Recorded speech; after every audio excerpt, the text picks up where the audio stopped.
All right, welcome to another edition of the BS sessions. Jerry, what the fuck do we have going on tonight, brother? What is going on, everybody? I want to introduce our kick-ass guests. You know, before I get started on that, we always have Charles Trainer here in spirit, even though he still is a part of the show and he's always here in spirit. So I got his list. All right, see, we got the list. And then we got two of our favorite guests back, man. We got Joseph Staub with the kick-ass Sticks Grand Illusion shirt, man. What's going on, dude? Nice. Thanks for having me on as always. You know what? I picked this shirt specifically for you, Jerry, because Thank you. I know we've had our conversations before about what I feel is a good era of Sticks that I know you don't feel the same, but I know what this is no the new stuff. The new stuff. Oh, okay, gotcha. I was like, what? But I know right here is an area we can all agree on. Oh, hell yeah, definitely. Right I see those shirts and I go, fuck, I need money. I want those shirts. Of course, I'm sorry, go ahead, Mark. No, go ahead, man. I just want to introduce Andy, man. Andy Rodriguez from the Blackspinner Circle. Excuse me. Hey, guys. And yes, we're going to try to record next week for our 3 Shots Down podcast. It's still coming, folks. It's still coming. Yeah.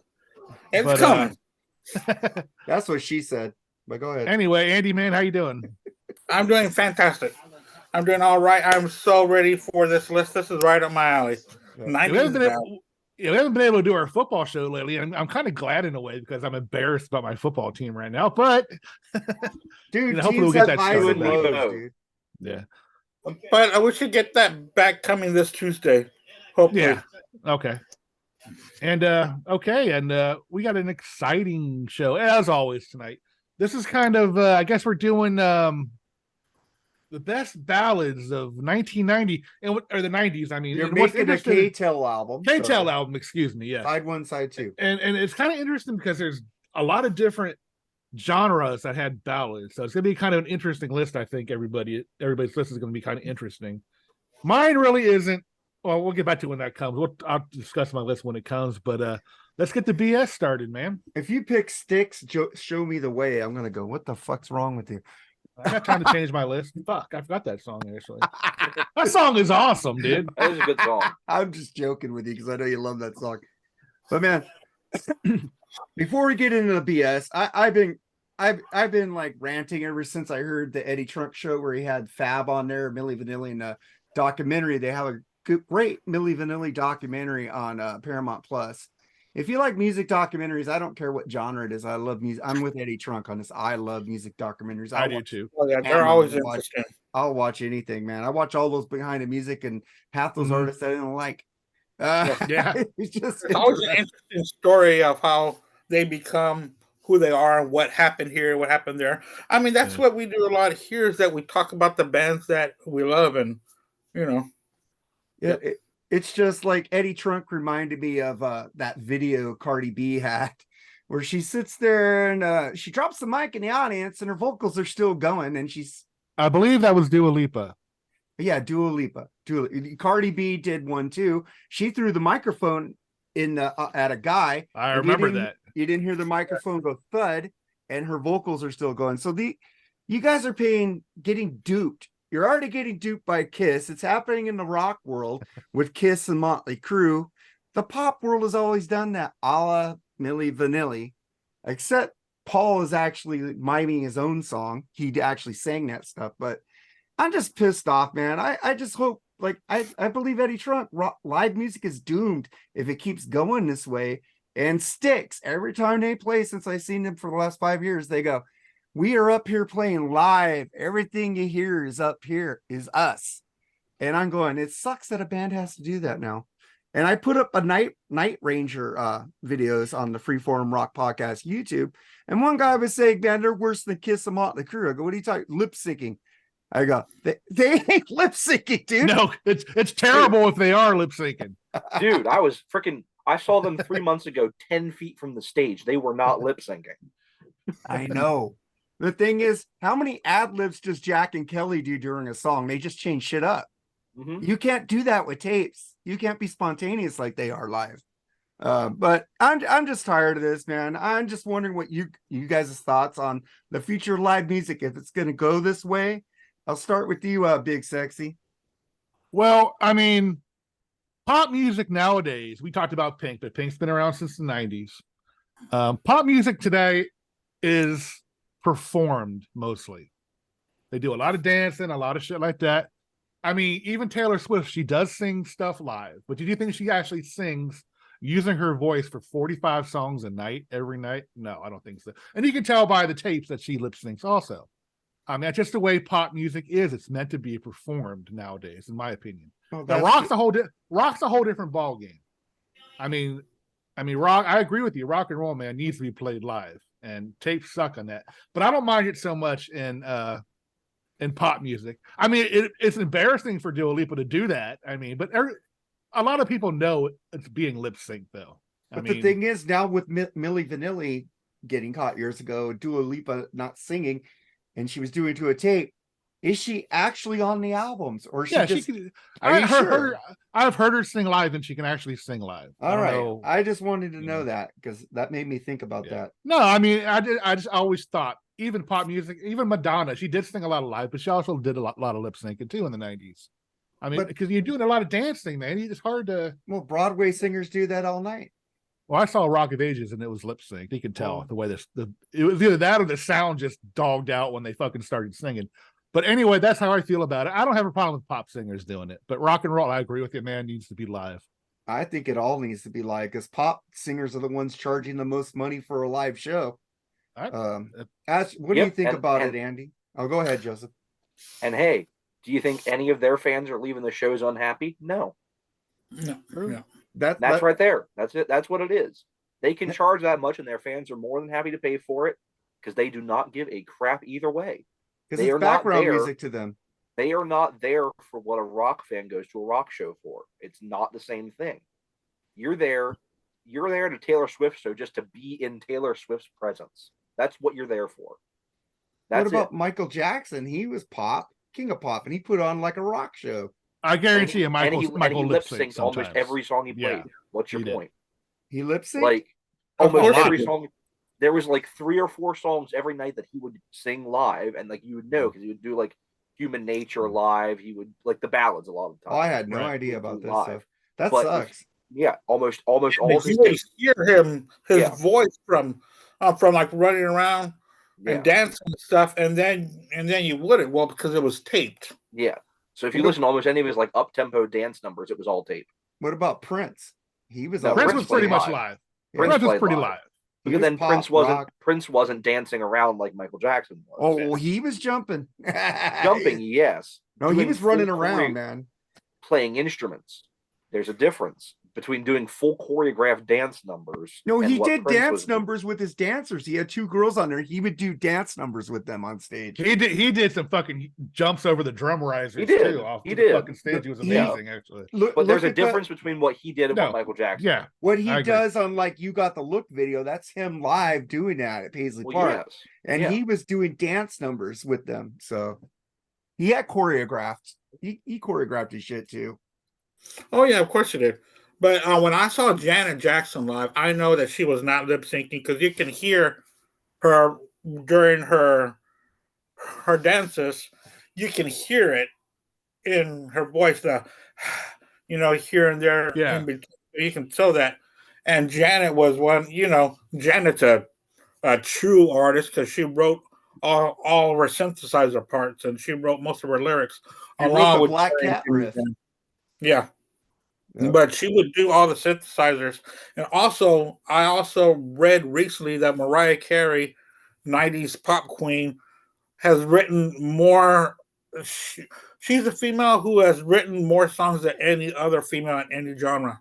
Yeah. Because her stuff is usually her own. And that's another thing that. Well, that's the 90s and the 90s pop singers, a lot of them did sing more live. Celine Dion, all those people sang a lot more live than they do now. Just the way it is. I mean, I don't know, though, man. No, but to go back about the future of live music, my wife and I were just talking right before we came on because the Eagles are still touring and they're with Steely Dan. And I saw the Eagles back with a Hell Freezes Over tour back in '93, which was really cool. I've never seen Steely Dan, even though it's only what's his name now? Fagan, Donald Fagan. Yeah, Fagin. I still want to go see that. But man, the tickets for that show started at $80 for the cheap seats. And then within 30 minutes they were up to 175 because of high demand. It's like they're auctioning off seats these Sure. days. It is. Oh The yeah. highest Well, they bidder. are owned by their manager, Live Nation. Yeah, but I'm just saying that drives away fans when the prices are ridiculous. That's why I'm not going to go see that. I'm not going to pay almost $200 for that.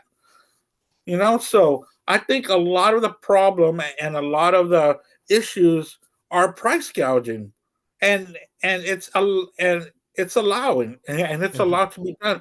I remember back in the day, the ticket was $25 or $30. Yeah. How much you paid? And we But- made less money back then, Yeah, but I saw inflation Floyd- has not caught up. I saw the Salaries. division bell for $29 at Pink Floyd tour. I saw it for Yeah, like amazing. $40 Yeah. Well, at the Rose well, Bowl, it's California. I've paid over $100 to see certain people, I have too. but that was the price, the selling price at from the time it went on sale to the time I bought it. But now they sell them, and if you're not online right away to buy them, it's a pretty much auction. Yeah. And that's not cool, and No, that's it's not. hurting. Well, just do what Kate does. Look at the day of the concert. And Yeah, the day of. But a lot of us are busy that day of just to Yeah. drop and go see a concert. Take the day off. Plan to do that on a day off. Plan to take it off. Yeah. Plan to take it off. You know when the show is. But man, well, also you could blame the good old United States of America government by letting Ticketmaster and Live Nation merge. Do this. There's the price gouging. No competition, man. They have no competition. You got Nope. Access sells tickets, but the small clubs. So that's about it. Oh well, no. Access is doing this Eagle show. Oh, they are? Access is involved with them. Yeah. Wow. I've Yeah, never had Access a is- problem buying Access. Access is involved with Live Nation and Ticketmaster. Oh, they are Yeah. now? Yeah. Oh, shit. I didn't know that. That's fucked up. But I've always got cheap tickets off Access, man. Well, things might change, buddy. But a band like the Eagles, though, Andy, they're gonna find people to buy those $200-$300 tickets. So you know, what I know, mean? but it's not like they're a new But band with a new right. album, right? I hear you. I'm just saying. I mean, Yeah. Oh yeah, they'll find people. They'll find the rich white people or whatever. Not just Why? No color. They'll find a rich whoever. No, I but mean, I'm just- but their audience is white. No, he's right. Yeah, I his mean, audience take are- a band like Tesla. I'm not making. I like Tesla, Mark. You know that. I mean, they can never, price gauge their tickets. You know what I mean? They're going to have a certain set price, Right. Because they're not as big as the Eagles. Night So, Ranger also. Like for Yeah. example, I just bought tickets about a month ago next summer, and this tells you how far in advance these tickets are being sold. Yeah. I bought tickets a month ago for a Foo Fighters concert next July. Yeah, That's they're playing. crazy. They're playing BMO Stadium 2 nights over here, and I can't find anybody to go with me. I'm like, Yeah, fuck. I bought tickets, and I'm glad I did when I did because I got I hate to say a stadium because it's at Hershey Park, so Yeah. it's a stadium but not an actual stadium. Same thing. A BMO. It's a soccer stadium. Yeah. Well, this isn't even. This is just a freaking like marching band championships happen on this Oh, field. I saw But, Iron Maiden there, and it was a great stadium. So I got pretty decent prices, but the tickets are completely sold out now, and this concert is until next July. That's almost a year. Dang. Oh well, they're Damn. playing here, and I wanted to get tickets, but they were sold out within minutes because they're not playing the stadium. They're not playing this. They're playing a music hall downtown. Nice. That's maybe 2,000 or 3,000. And dude, because I've been there before. That's a band that isn't stuck up. They'll play any place, dude. for Oh, the yeah. fans, you know. to see them in that kind of venue, and Dave I've never Grohl seen them rules. as a closer. I've always seen them as an opener because I saw them with the Chili Peppers Californication tour, and the Foo Fighters were opening. Then I saw them again when they opened up for Weezer. I used to love the Chili Peppers better than the Foo Fighters. Now I love the Foo Fighters better than the Chili Peppers. They jumped over them big time. Yeah, for me too. And I don't know. I like the smaller concerts better. I paid $20 to see the Pat Travers ticket, so I'm fine with that. Yeah, Oh, I like you them too. See, I'm like a seeing nice Extreme mix. for $35. So Yeah. Like I see plenty Well- of small shows, but I like to mix in a big show every now and Sure. then, especially an area like mine where I'm kind of stuck between Pittsburgh and Philly, so I kind of have to drive a long way either way. So when a band comes to Hershey that's only an hour away, it's nice to be able to go Yeah.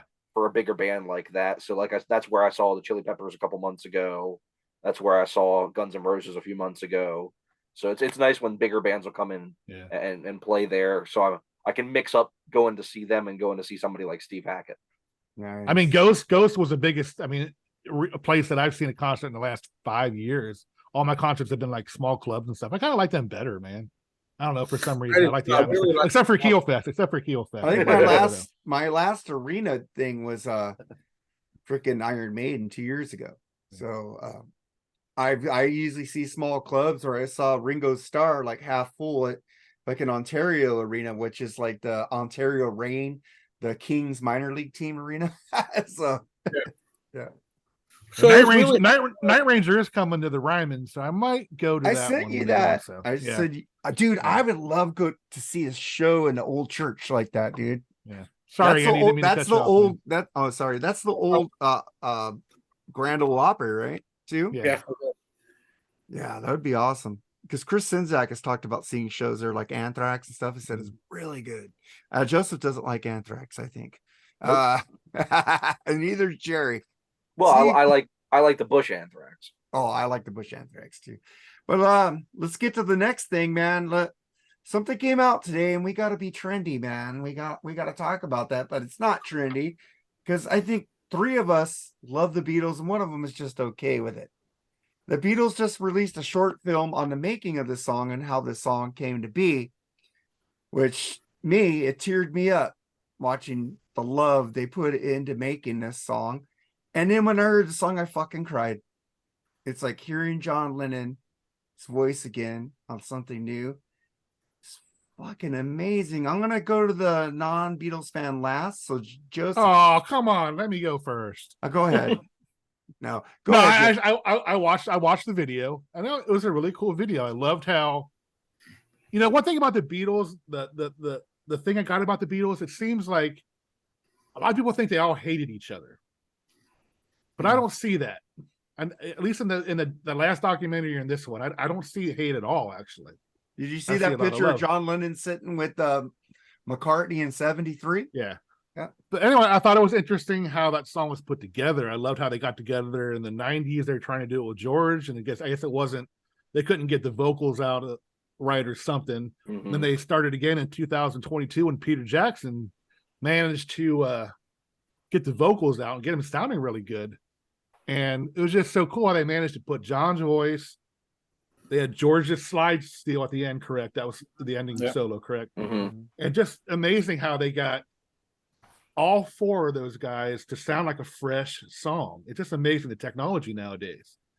And so I thought that was really cool. And I'm not a huge Beatles fan. I'm a casual Beatles fan, but I was really loving the making of that. And the song is good. I mean, is it a great song? Is it like, Holy Grail? It's a good tune. But I understand how you Beatles fans feel. If Led Zeppelin did something, with John Bonham on the drums and they managed to do something new, I'd whip it out right there in public. And yeah, I mean, I'd be excited like that. So I understand that. But all in all, I thought the whole fucking thing is pretty cool. So hats off to Paul and Ringo, and then RP, of course, John and George. Really good job. I'm just gonna say, like I said, it made me cry. It was just so fucking cool, and it's better than anything off that new Rolling Stones album. Joseph, what do you think about it? Oh yeah, no, the song was freaking amazing. I thought it was great. I loved hearing it. It sounded, and I saw somebody make a comment, and I completely agree with it, because apparently, like, if you listen to the original demos and stuff, it's just a very kind of pieced. It's not really much of anything, and the fact that Paul was able to turn this into a song that actually sounded like a finished song, I think that's amazing. And it was such a great song, and the making of it was really cool. And I love the Beatles. I'm probably not as huge. I love the Beatles. Okay, so we'll start with that. There's a lot of later era Beatles songs that I'm kind of like, With Them Without You. Yeah. Like, that song sucks, Charles. I know you're like watching. I think the White Album's a bloated mess. I think Oh, Let It Be. I think Let It Be is a really overrated album. I love Abbey Road. Abbey it's Road not. No, Let It Be is not overrated. It's just there's a couple songs on there that people love, but which everybody I'm the says same that. way. I love the Say title that track, and that's about it. Beatles fans say that isn't their best album. No, it's not. No, they agree with but that. I do think Abbey Road is a freaking masterpiece. But this really just sounded great, and I loved it. So I was really excited to listen to it, and it didn't disappoint. All right. Yeah, man. it was. I thought it, and like I said, I'm not an avid Beatle fan of you guys, and I was really blown away by it. So, And I wanted I know the guy might gush about it. I don't know because Andy's kind of different. So that's why I kept you for last, Andy. Who are the Brain Police? I have no idea, dude, but go ahead, man. That's a shout out to Frank Zappa. Yep. Nice. Off the debut album. Who are the Brain Police? I'm a fool because I was like, I don't want the Beatles to do AI. I don't want them to release anything. They're going to be it's going to sound foolish. People are going to panic. I am so wrong to ever doubt the best band ever. I should know that Paul and Ringo and Yoko and George's wife Olivia. All this was a project that was approved by the families. Well, hats off to Yoko. Tape. Hats off to Yoko for that. Hats off to her for that. At least she didn't try to sing on it. Then we're good. Yeah. You know what? People can say whatever they want about Yoko. John loved her to death, and I gotta respect that was his moment. And nothing was. But you know that she stopped him from doing appearing on a Paul McCartney album back then. So that kind of sucked. You know what's funny? Actually, you know what's funny? I saw it. There was somebody put a meme up like David Gilmour is re-recording the Great Gig in the Sky with Yoko Ono. For a minute there, I was believing it. Then I'm like, oh God. Can you imagine that? Holy shit! That would be equivalent of what Roger Waters just put out. Oh yeah, that's what I was going to say. It might sound just like the Dark Side of the Moon by Roger Waters.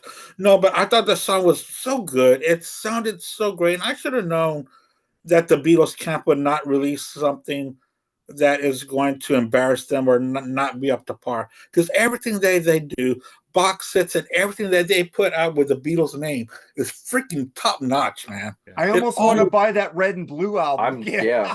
I have the vinyls and I have the original CDs, and now I'm going, should I buy it? They're $29 a CD though. Let me add one more thing to that. And it's amazing because this song proved that the Beatles music is not dated in any way whatsoever. It really isn't. And I thought that way, and I heard this song, I'm like, dude, hats off, dude. I mean, their music is forever, you know? I always say this, you see old clips of the Beatles back in 63 or 64, and those girls are carrying those posters that say Beatles forever. That's actually true. The Beatles are going to be listened to forever. It's never going to go away. That's how good this is. And I don't understand how people don't like them or put them down. I mean, look how many different generations they've touched and are going to continue. And this song is fantastic. And Mark, you took away exactly what I was going to say. Well, not exactly, because I do like that Rolling Stone CD, but this song is better than anything that is on that Stones album. And I hate to compare them because I always do, because the Beatles always win it for me. The Beatles gave them their first hit, man. I mean, are there people out there that hate the Beatles? Yes. Yes. Susan Harden hates the Beatles. Oh, Nate doesn't like him either, does he? Oh, no, Nate says he understands them and he does like some Beatles. Okay. It's like me. I understand Ghost and I like 7 songs. So I can't really hate on a band I like 7 songs by now. Well, dude, I can't really hate on Oasis either because I like more songs. Yeah, I even know you can't compare Ghost with the Beatles, man. Come on. Even I know that. Well, they are very well produced like the Beatles. That's all I gotta say. And they did a great cover of Here Comes the Sun. So yeah. Well, I like 7 songs, so I can't really bag on Ghost anymore because it's not genuine. And I think that they're going to release it on a 45 single. Yes. It's on Amazon to pre-order. Yeah. Oh, for real? Yeah, I saw it. I saw it. Yeah, and they put up the 45 and they put up the links to all the They got the red, 12-inch blue mix stuff. too. They got the 12-inch. Yeah, But I might I'm get that excited. 45. I'll I probably might- get that 45 because I'm trying to collect all the Beetle 45s now, and I'm getting there. So this is going to have Love Me Do on the flip side. Yeah, That's awesome. live, right? It's live, ain't it? Is it? I'm not too think sure. so. I thought it said live by it. Maybe not. I Or don't know. remastered something. Maybe. Yes, it's something like that. It's Okay. the red and the blue albums that they're putting out, particularly the red album, but also a couple of the songs on the blue album. Like, I think 30 of the 33 songs on the red album, Peter Jackson went back and remastered. Wow. And I think that's what the Love Me Do is on the 45 is the remastered version. Is that? I think And Charles. then- I'm gonna say Charles. Charles said he wasn't impressed with the Love Me Do. Okay. Yeah. Is this the first time? Is this the first time that Peter Jackson's dabbled in the music industry?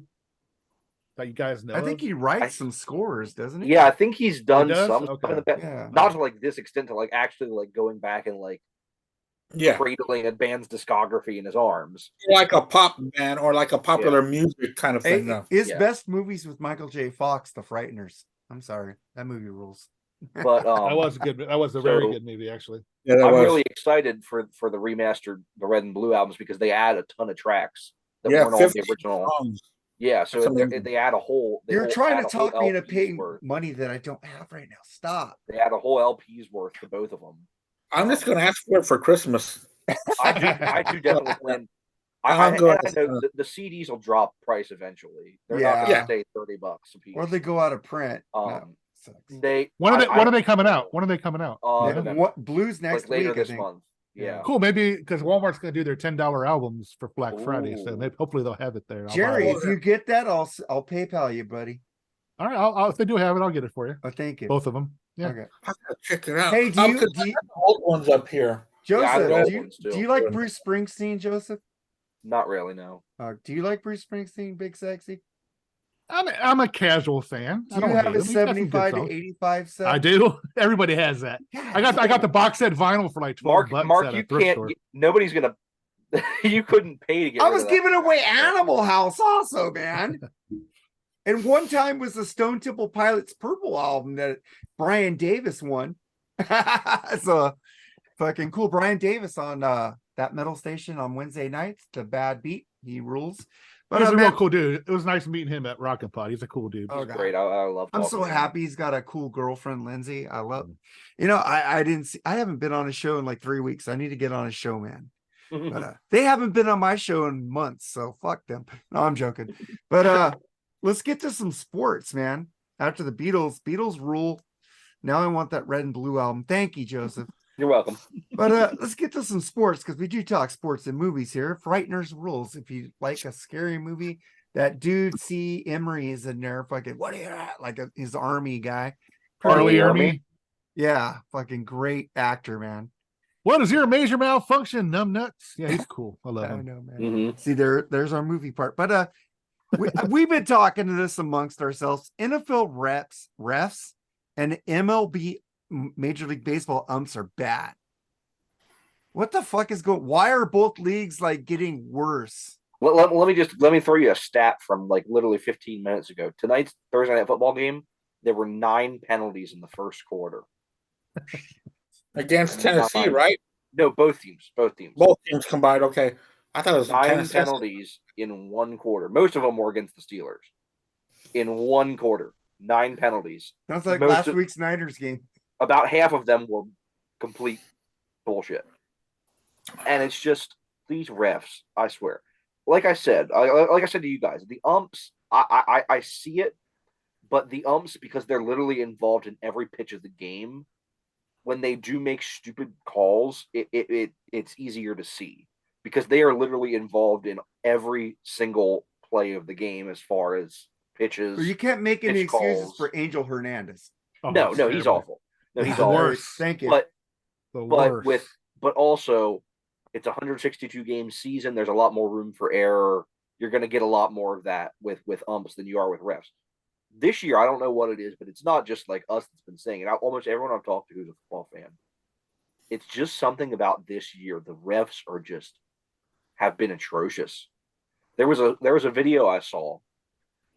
There's a YouTube channel that every week, after every week, they post a video of all the calls that were missed or called wrong in the entire NFL. A couple weeks ago, the video was 18 minutes long. Yeah. And this is in the middle of bye weeks. So there's not even 16 games. It's like 12 or 13 games at most. And they had an 18-minute long video of all the blown, missed, and wrong calls. How do you do that? Like, how can you get that many calls wrong? Majorly wrong. Like me and Andy were talking about on the show, I would hate to think that it's rigged in any way, but shit like this makes it, you can't, well, say here's no. my thing. Here's my thing. I watch Canadian football. I'm a Toronto Argonauts fan. The refs in the Canadian football might be the best in any sports league in the world. Wow. The refs in Canadian football get the calls right 95% of the time.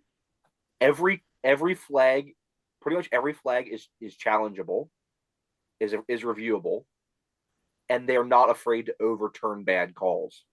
That one stupid year that the NFL allowed pass interference to be reviewable, they overturned nothing. And it's because the refs didn't want to look bad. It's because whatever that moron's name was that was running the replay booth at the time, that freaking moron, he didn't want to take the refs' authority away. And I think it's ridiculous. You look at the that was the year of that championship game with the Rams and the Saints. Yes, 2018. When that guy from the Rams totally ran over that dude in the last 2 minutes of the game and nothing was called. It was even reviewed and it wasn't overturned. I mean, Jerry. What? 49ers Ravens Super Bowl, pass interference on the last play of the game. Yeah, he was mugged. He was fucking mugged, and they didn't call it. It always has been that way. I mean, like I said, that Kansas City Chiefs and Jets game, man, really got me thinking, well, there's something weird going on. Because the referee's standing right there, and this fucking Chiefs lineman is holding this guy. I mean, he's mugging him for like 11 seconds. Mm-hmm. How can you miss that? And then the pass interference a couple plays later, the guy was sitting there waiting to see if he was going to catch it or not. Then he threw the flag, because he was already touching. I mean, it's just, I don't know what to think, man. If you're not going to make the refs full time, then you're never going to be able to hold them accountable for anything. No. But here's the thing that sucks. Remember the atrocious year we had the replacement refs? Yes. Yeah. And that's the thing is it's the alternative is bad or worse. And that's the problem is, so you look at something like the CFL, and they have consistently had good refs, good review. You look at I loved what the XFL was doing, where they showed you inside the review booth. They showed you what's his name, the old analyst that was the replay official for the XFL this year. I don't know. You watched it? I watched 2 games. I watched a couple games, but they literally showed you inside the review booth. You heard his microphone talking through exactly what they're reviewing, what the call is going to be, what they see. It's not this nameless, faceless entity that just makes these calls. And I really like that because it gave you a lot more insight into what's going through their heads, and it holds them to a higher level of accountability because they're literally on national television.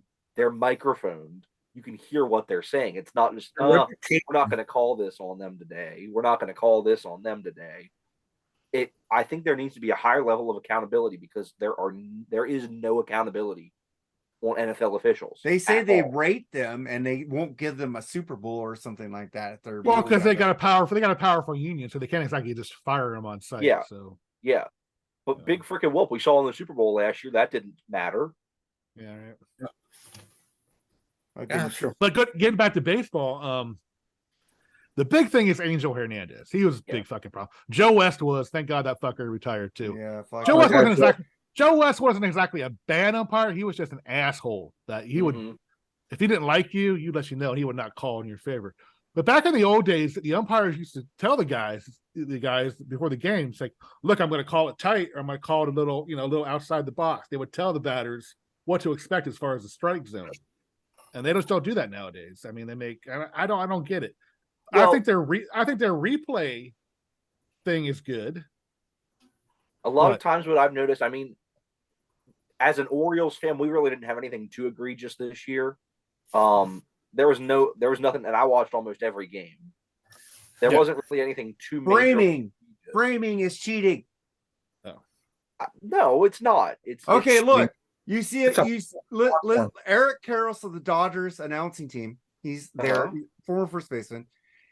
He says, "You see the catcher catch it out here," and he goes like this real quick. Yeah, the umpire should notice that egregious movement, but he doesn't seem to notice. He's all the way out here. It's not going to be a strike. 95. But the thing is, the catcher, you see the catcher catch it out there, and then all of a sudden he goes like that. Yeah, but if he's all the way out here, that's never going to be a strike. He says that should be an easy call for the umpire to know that was a ball. A lot of the times, it back in. Tighter. A lot of the times, it's the tighter. It's when they're like when it's a low ball that they move up real quick, or if it's like on the corner or on the outside. A lot of the calls, not when they're freaking over here. Nobody's getting a call. They were over there. I saw. Nobody's getting a call. The umpires still got the box. You see the catcher. He's like doing that here, and all of a sudden the pitcher goes like this. He catches it, but brings it back in, and the umpire goes like that. It was a total ball. They've been doing that since the 5-finger glove days, though, man. I mean, it's not nothing new. It's baseball, you know. But you could see the catcher make an egregious movement. Okay, what? But say it should be easier for you to call ball. Okay, and I think you're overdoing. I'm sorry. No, Eric Karros brought this isn't my point. This is Eric Karros, former first baseman of the Los Angeles Dodgers. Right. He is one of the color analysts, and he said when you see a catcher go out like this, and then all of a sudden he brings it in, the umpire should notice that. There's no catcher going way out there like that and bringing it in. The umpire's calling it a strike. You know how many strikeouts I saw? If it's close, I can see him doing it. You know how many strikeouts I see to Mookie Betts and Freddie Freeman that was way outside the strike zone? I've never seen that. Not in the playoffs, but in the regular season. In the playoffs, they were swinging at shit, but that was their fault. Well, here's my thing. A lot of the philosophy, a lot of the umps today is they're making the pitchers work for it. If a pitcher's throwing all over the freaking place, they're not going to give them a tight strike. They're going to give them a tight strike zone. Right. They're going to favor the batter on those 50-50 calls. I want the electronic strike zone now. Fuck this shit. And another thing with the pressure of trying to speed up games too isn't making it easier on them too. I'm sure. So.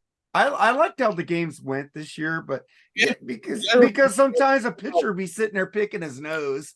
And what the fuck you doing? Or he's sitting there like fucking like a horse prancing around. I go, dude, throw the fucking pitch. I've seen more pickoff attempts from the catcher, the first base, than I've seen. I've seen a lot of them this year. But thing is that right now in the minor leagues, the pitcher or the catcher, the pitcher or the batter can ask for a replay if they feel it was called wrong. And I saw a game and it took them 10 seconds to come up with a conclusion. 10 seconds to make sure that was a ball or that was a strike. It's got to be implemented in the pros. All this will be gone because they're always talking about baseball being a pure sport, which is why I love it. And now you're getting balls and strikes called if they're if you're reviewing other things, and this takes less than 10 seconds, it really did. And I was like, wow, that's awesome. I think there should be a limit on it. You should have, it's kind of like a challenge. I think there should be a limit on how many times you can, because you can't, I guarantee you every pitch, someone wants that reviewed. Right. Almost every pitch, someone would want it reviewed. There's a lot of bad balls really way outside. Yeah. But the games that I saw, the minor leagues games, there weren't that many really questioned. I mean, if they felt that it was miscalled, because batters know. Oh yeah. Pitchers know the strike zone more than anything. You know what sucks, Andy? I got the Rancho Cucamonga Quakes less than a mile from me, and that's a Dodger affiliate. I haven't went to one game yet. Really? Yeah. I got the in my hometown of Corpus Christi, they've got the AA Astros there, and the AAA is less than 20 minutes from here. Yeah, I think the Quakes are like AA. So really? they send the Dodgers. I have the Nashville Sounds and Oakland A's farm team. That's all I got. Oh yeah. We need pro ball here in fucking Nashville, man. I hope it comes soon. I really do. Yeah, man. Yeah, you guys do. Freaking Florida Marlins should move there. Florida. The has White no Sox. The baseball White team. Sox are rumored. The White Sox are rumored to move. Dude, that team won't move. That's just a ploy. The White Sox are never moving from Chicago. That's a 2-story team. They were Not the if the Black owner- Sox, dude. Too. Not if the owner fucking wants to sell it. Ah, That's move the it. thing. dumb. But The Dodgers are iconic in Brooklyn, and they moved them with no problem. all Well, right, that man. was the thing. That was the thing with the Orioles was everyone was worried because Camden Yards' lease was up, and the Angeloses are a bunch of stupid motherfuckers. Were they going to move out of Baltimore? And thankfully they aren't. But and they're staying in Baltimore. But with how notoriously cheap they were, it was kind of up in the air whether we were going to stay in Baltimore or not. Thankfully we are. But there's no loyalty to cities anymore. There's not. There's really No. not. You ever, in you any ever seen that movie any Basketball? sport. That was a great. Basketball, movie, Trey Parker, and Basketball. Matt Stone. Yeah. Remember where it showed all these franchises moving here, Yeah. here, the Raiders to Oakland, the Raiders to Los Angeles, back to Los Angeles, to Vegas. They predicted the Vegas move. Mhm. Well, that's the thing is that's the thing is that's the way the future is. Get to these mass market towns. Yep. Get to places like Vegas. I'm surprised Nashville doesn't. I really am. But you get away from places like Baltimore or places like Oakland or places like Cincinnati. Cincinnati. Mm. And I mean, and the only problem with that is you see, thankfully for the Raiders, their fan base has largely survived. But you see, for people like the Rams and the Chargers, Yeah. it's basically another home game for the away team. Every time somebody plays at SoFi, the Steelers played the Rams a couple of weeks ago. There was 95% Steelers fans in that Terrible crowd. towels everywhere. It's the issue because especially for the Chargers always kind of had a pretty bad fan base anyway, like a pretty small fan base. They were The loyal.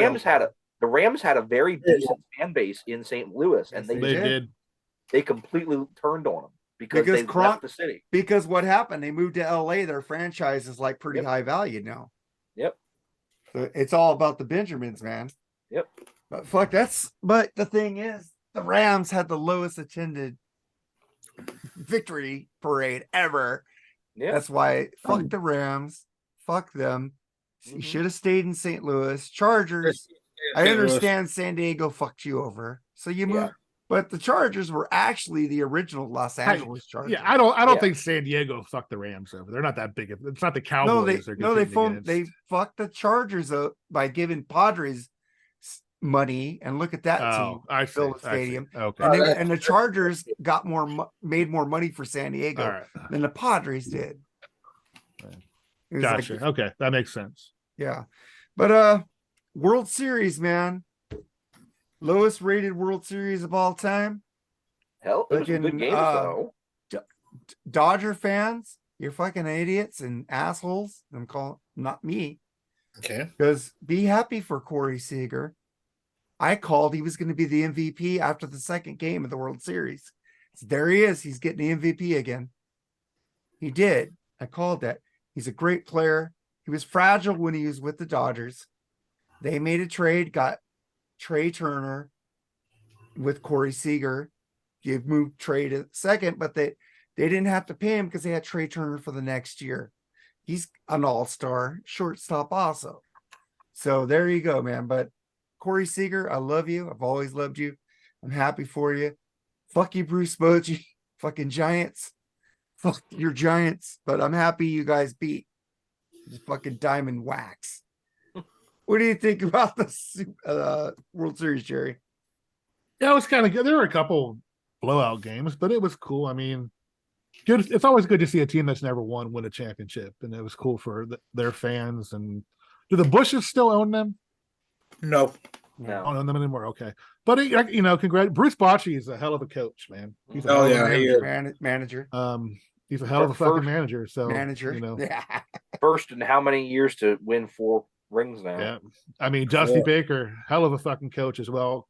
Manager. Enjoy your retirement. Well deserved. I hated Yeah. you as a player because you took out a couple of my fucking Cincinnati Reds illegal slides, but you were a hell of a manager, and you were a good manager with the Reds. So I really Yeah. can't, Yeah, he was. And he As was far- one of the first the first foursome to hit 30 home runs with the Los Angeles Dodgers. But that's why I hate him so much, because he went to the Giants. I mean, I was hoping Arizona was going to win because I predicted them jokingly to win when the playoffs started. I didn't think they'd go that far. Hey, your Denver pick is looking good now. Still a chance. It's still a shot, man. Wouldn't that be something? Maybe on the well, Russell Wilson's looking like Russell Wilson lately, so there you go. Well, no, they just proved that Kansas City is not on all cylinders. They haven't been on all cylinders all There year. is no team. There is no NFL team on all cylinders this year. No. Even Philadelphia is looking beatable. The Dolphins, I don't know. The Dolphins are looking fucking pretty good. No, the Dolphins got blown out though. Yeah. That is true. You're right. There is no like far away. Sure, Buffalo, I'll tell you that. Yeah. Buffalo looks mediocre. Well, the Bengals were who I thought they were going to be. Well, he's healthy now, dude. Torch the Niners. Well, because they're playing man-to-man defense. Wilkes fucking said he ain't changing the Niners defense. They are veterans. They know where they're going. We played zone last year. Yeah. We didn't play man-to-man. You changed the fucking defense, you idiot. Yeah, Kyle wants them down on the sidelines like they're supposed to. Yeah, he should be a down. Yeah. Our two great ones, Salah and Andy's head coach, Ryan's. They were on the sideline, man. Raw, guys. Fuck, so anyway, the World Series. Yeah, right. World Series. No, I thought it was a really good series, and it kind of soothes me a little bit to know that the Orioles lost to the eventual World Series champions. It helps me sleep at night a little bit. If the Astros would have won again, I would have been a little mad. Just because, I mean, if the Rangers would have lost to the Astros, I mean, just because we got swept by them, our first time in the playoffs in so long. I mean, I'm sure we'll be back next year, but I was happy for them. I think it was a good series. It's the bye weeks, man. The bye weeks. 3 out of the 4 teams. You got to give a lot of respect for the Astros, man. Yeah, They've been there. You do 7, 8 years in the championship game straight. Is that right, Andy? Yeah. I will never respect. I don't believe in that. 2017. I don't believe in that. Read the book. don't believe in that cheating. Read the shit. book. I don't believe Okay, in that. we're not doing that. I'm bringing to 2017. Dodgers cheated too. I'm sorry. I fucking shouldn't have brought that up. It was game 7, and Mark brought it up before you did, Jerry. Dude, okay. You knew what Kershaw was pitching at home. He fucking shut you guys out in game 1, and he goes there and gets lit up like a minor league pitcher. Yes, you guys were cheating. You guys were cheating. Those curveballs were hanging. Give me a break. That fucker couldn't break them. It was proven they were cheating. They were hanging the Dodgers were. And what kind of Dodgers faithful? Game 7. Boy, this is a great book. And that team, your team quit game 7 at home. Because you guys cheated two games. And they fucking beat us down. Kershaw got beat. You guys knew what he was throwing. Oh, Kershaw loses. You couldn't hit him in game 1 at Dodger Stadium. He loses the playoffs all the time, and you know it. He was fucking great in 2020. The playoffs, he's broken down and old. Oh, fuck. It doesn't matter how was Verlander? How did Verlander do? He's broken down and old. Scherzer won, and that guy sucks. But fuck. Oh, please. Oh, well. Y'all should know because y'all were watching from home. Ooh. Well, you only watched for 5 games because they got out in 4. I can see the slow motion shot there, Andy. Ooh, the spit coming out there. I'm not. We love each other. We've been fighting. Yeah, we do, but he always brings up 2017, dude. Let it go. Stuff keeps coming out about it. You lost. Let's go, Mark. Whatever. We were cheated. You know it. Just admit it. And y'all were cheating too. No, we weren't. And here's they the looked thing. into us, and the commissioner said that his only regret was not punishing your players. No, the commissioner gave up because there were 10 other teams that he was supposed to investigate. They investigated the Dodgers. He chose to stop at the Astros and said he was going to go no farther. And other teams, even though the Dodgers were on that list, every playoff team cheated during that time. They didn't use electronic devices. No, yes, they did, Mark. Yes, they did. No, they didn't. Your team is all faithful. They cheated too, just that they cheated but lost. Hey, I liked your team when you had the 3 Bs on there. This is how we'll close this part out. Okay. The Nationals beat them. Why couldn't you? Oh man, another one. You know what? Your Orioles got knocked out also. So Yes, they the did. first round. Hey, Yes, I they got did. no room to talk. I got no room to talk. My Yes, team they is did. shit. So Yeah. I'll keep my And mouth I shut. had a hell of a your fun team time watching the overachieved, Orioles. Jerry. That was awesome. And I had a hell of a fun time The watching Orioles the really had a really good season. They They did. did. I was Really I good. was They happy did. for them. Yeah, me too. I don't hate them like the Astros and the Giants.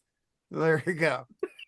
And All right, what's next? what's next? Let's get to one more story. Oh yeah, never mind. We gotta Go get ahead. we gotta get to Kiss, right?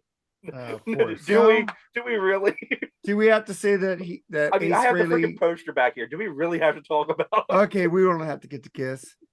All I'll say about that, I'll say something about that. Paul doesn't need Ace to sound like an imbecile. That's all I'm going to say to that. No, Paul does it plenty fine on his own. Yes, exactly.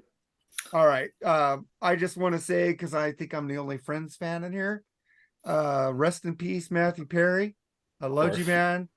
I said, did you really have to die in a hot tub? You know, fucking love you, fucking Matthew Perry. You were my guy on that show. You and Joey. Fucking love you too, man. Ross was a dick. But I'm just gonna say one more thing. Jerry hates this fucking album anyways. Wolfgang Van Halen says Daily Roth doesn't like Van Halen's A Different Kind of Truth, Jerry. He'd be correct. Andy. He probably doesn't like it because he sounds like shit. That'd be true too. That But probably is. But I like that album. It's a good album, but he does It's a not great like it. album. dude, I love it. He sounds like shit, but Eddie and Wolfgang sound freaking amazing. Yep. They carried that album. Alex? That's probably why. Alex? Yeah. Well, yeah, but come on. Pounding them drums, man. Yeah, I know, but I'm just saying that Eddie really did so good on this album. He kicked ass, and I really think it was the pushing by a Wolfgang that really, that team of father and son were really going at it.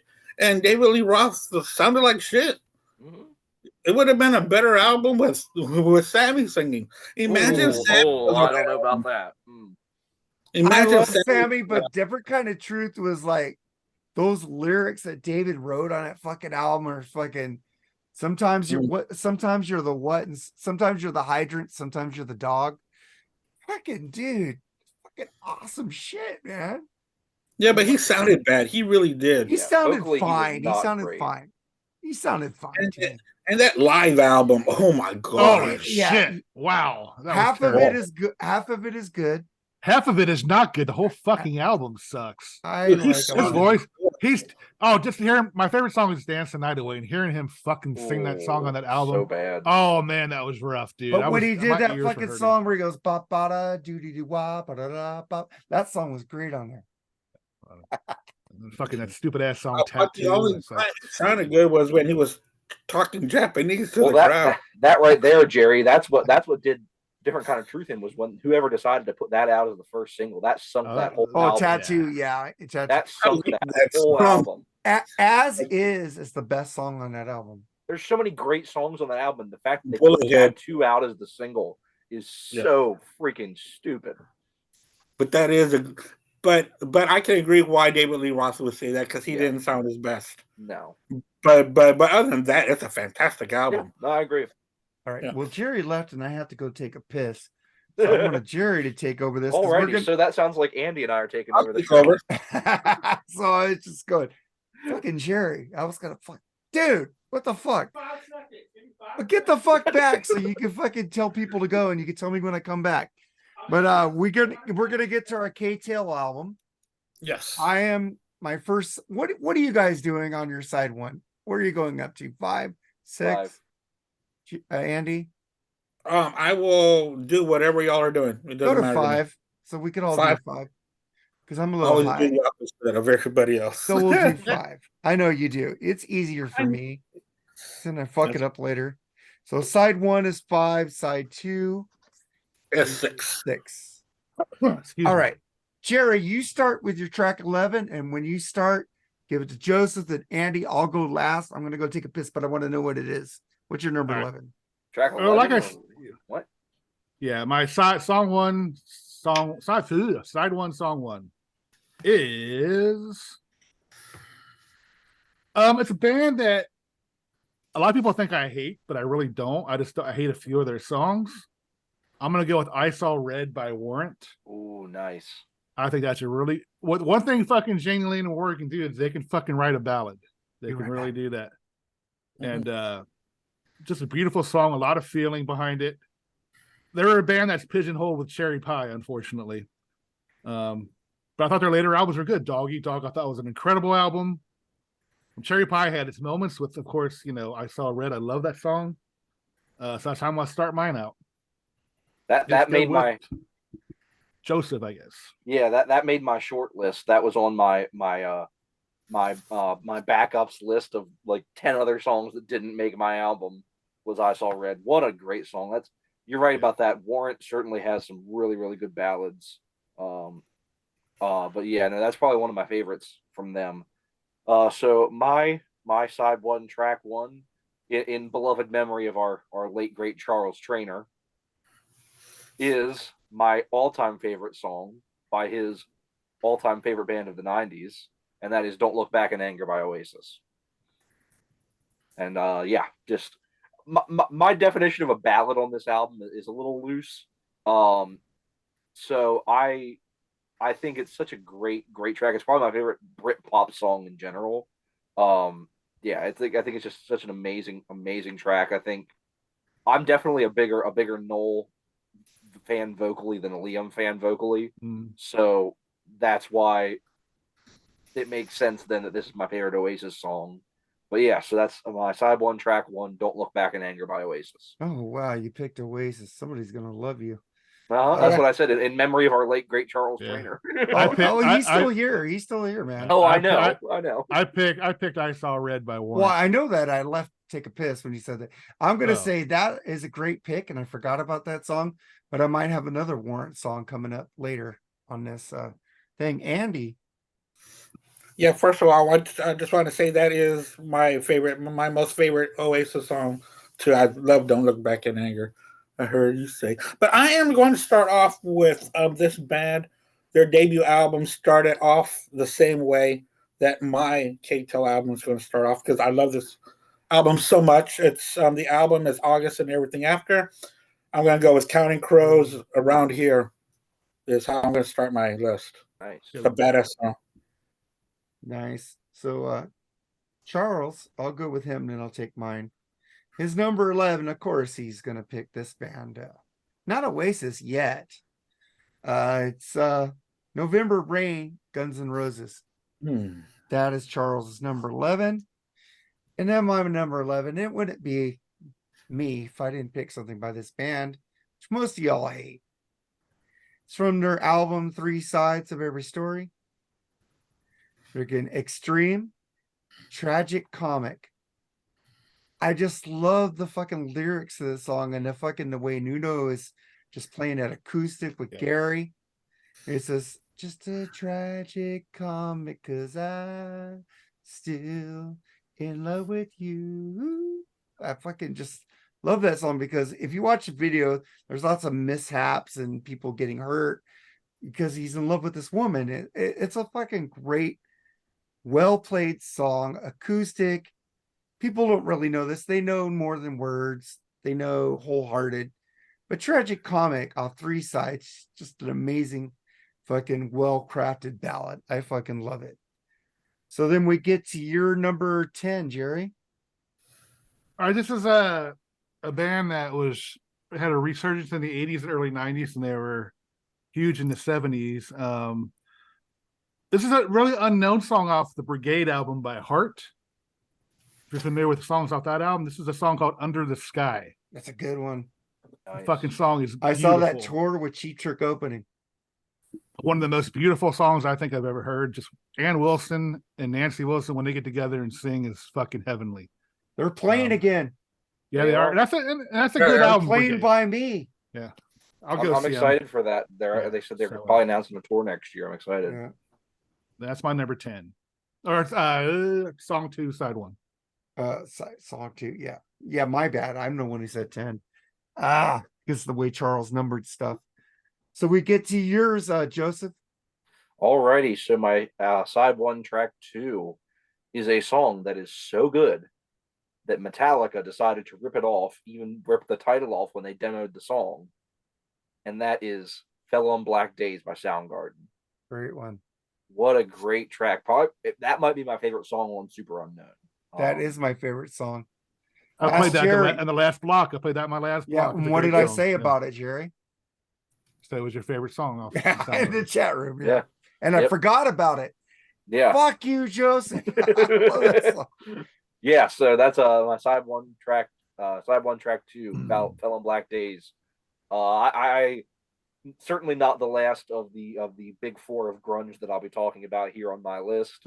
But I think I kind of tried to order this in a way that I would actually want to listen to it in an album. And so I think this is a kind of a good track 2 after my track 1. But yeah, no, what a great song. I mean, Chris Cornell, just man, fucking one of the best. Yeah. One of the best, absolutely. So except that album Scream, where he was with a hip hop producer, that album was horrible. Only a bad album he made. So Andy, what's your track 2, side 1? I am going to go with a track. I try to stay away from D tracks and try to stick to the hits, like K-Tel usually does. But this one is a deep track loved by many of this band. I'm talking about Third Eye Blind off their debut album, Motorcycle Drive-By. That's a good one. Oh, there you go, say Jumper. I like that band. I love that. I that guy's. I don't like King Diamond, but I like Eddie Lee and that dude from Third Eye Blind. Weird. He was awesome. Yeah. He was awesome in Rockstar, man. He was the singer that replaced him in the cover band. Yeah, I think it's Jeff Jenkins. Steve Jenkins. Stephen Jenkins. Yeah. Okay. All right, man. So then I'll go. So he numbered his 1 to 11. So Charles, I'm putting your backside as side 1 and your front side as side 2. I'm doing the same thing with mine, so don't worry about it. So track 2, side 1. He's picking End of the Road by Boyz II Men. Nice. That is a great song, Charles. I love Boyz II Men. Yeah. I love the other band. The guy, what is it, Bivens, produced them? Bell Biv DeVoe. Oh yeah, Bivens. Yeah. Yeah, Bell Biv DeVoe. I love Bell Biv DeVoe. Yeah. So Nate, I do like a lot of pop music. But then I'm doing the same thing as him. So my track 2, side 1 would be Def Leppard. Have you ever needed someone so bad? From the album Adrenalize. I love that fucking song, man. I left a comment today. Today Ralph put up a track by track. It was Van Halen Best of Volume 1 versus Def Leppard Vault. And I left a comment that said, because I did my track by track on it, and I said, I've never been so mad at a band that made me pick Van Hagar songs over these songs. Now, I know Def Leppard might be the worst band that ever existed. They really might be. Oh my God. That's horrible. But I picked Have You Ever Needed Someone So Bad?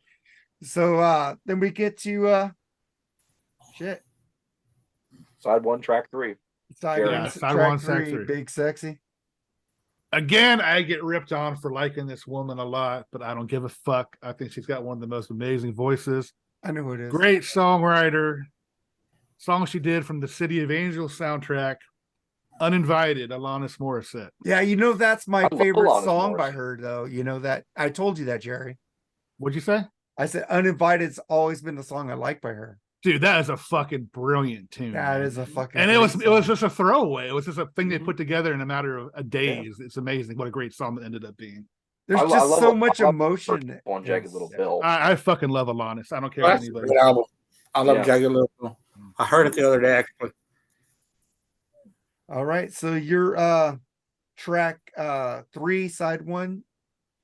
All right. So from my second favorite of the big four of grunge to my favorite of the big four of grunge, possibly one of the most emotionally powerful songs ever written. And it is the way that both times I've seen them in concert that they've closed their set. And that is Rooster by Alice in Chains. Oh, that's a great fucking song. I didn't consider that a fucking ballad. Fuck me. Like I said at the beginning of my list, my interpretation of ballad is very loose. This Well, I is said- this So is many my- different said- genres. what this you is think my is a more ballad. ballad. I Yeah. told you pick what you think is a ballad. So Yeah. Yeah. you did And the good. honestly, this is more of a ballad than a couple other tracks on my. Yeah, because you got the death rattle, the death rattle of glam music Yeah. in the early '90s. Then you got grunge, Mhm. and then you got into this. I don't know what You the got fuck you would call the R&B, Everclear, Third Eye Blind, Matchbox 20 era. What would you call like that? alt rock, like alt Pop alt rock. rock? Okay, yeah. I It's just love so many- Everclear, Matchbox 20, and Alt rock, So you many- got so many- R&B, so many you got different pop, you genres, got country, you got all kinds of Yep. different stuff going at that same time. Yeah, country was getting more mainstream in the '90s as well. People like Garth Brooks and shit Uh-huh. like that. It was getting really popular again. You know. yeah, Rooster was really Yeah, Rooster's great a great pick, song. dude. I'm jealous of that pick, man. Because I was trying to think of an AIC song to put on here, and then Oh, I I have a said, you know what? couple. I got my. There's a bunch I could have put on there, Yeah. but I'm going. I already made my list. I didn't want to change it, so You could put I like knew- Rain When I Die or something Yeah. like that. Well, bad apples, rotten apples. Sorry, could have gone wrong. no Long way. excuses, man. Yeah, no excuses. Yeah. No excuses. Great fucking song. Andy, what's your track 3, side 1? We're on track 3. Yeah. Mhm. Okay, I am going to go with a. It was also a one-hit wonder, even though she made a lot of albums, but nothing really hit as high as this did. And in fact, she dated Dweezil Zappa for many, many years. I'm going with Lisa Loeb with "Stay." Beautiful song. You know, I'm glad you Mhm. said that because that's a really good song. It really Yeah. is. It was off of the Reality Bites soundtrack. Yeah, and she was a cutie, man. I love those glasses on her. Sure Man. She was. was pretty hot, man. I thought it was cool seeing her in that. What was it? What A commercial? Geico commercial or Geico. something like that. Yeah, yeah. Yeah. Yeah. It was cool to see Still her look kinda- good. Yeah, Still yeah. look good. It's kind of cool to see her get a little bit of a comeback. Yeah. Yeah, All right. yeah, so, because I liked her a lot. so I guess we get to track 4 for Charles. Yep. Side 1, Unbreak My Heart by Tony Braxton. Okay. Dude, I don't care what you say. That woman had a voice too, man. Yeah. So that's not a bad song. Sorry. Oh God, I hate that song. But then Charles Unbreak this, my heart, listen, this is Charles. say you love me Mark, again. you like Night Ranger and Yeah. Extreme. I'll give you that one, Charles, because I love both those. Nah, songs. Tony Braxton could sing, and she had a bod too, man. She was hot. Oh, she had a great body. I wasn't impressed. I didn't like it. It was VH1 music back then. So then I I go to my track 4, side 1, or track 3, right? Yeah, you're on 3. Yeah, 3. So that was Charles's 3. My bad.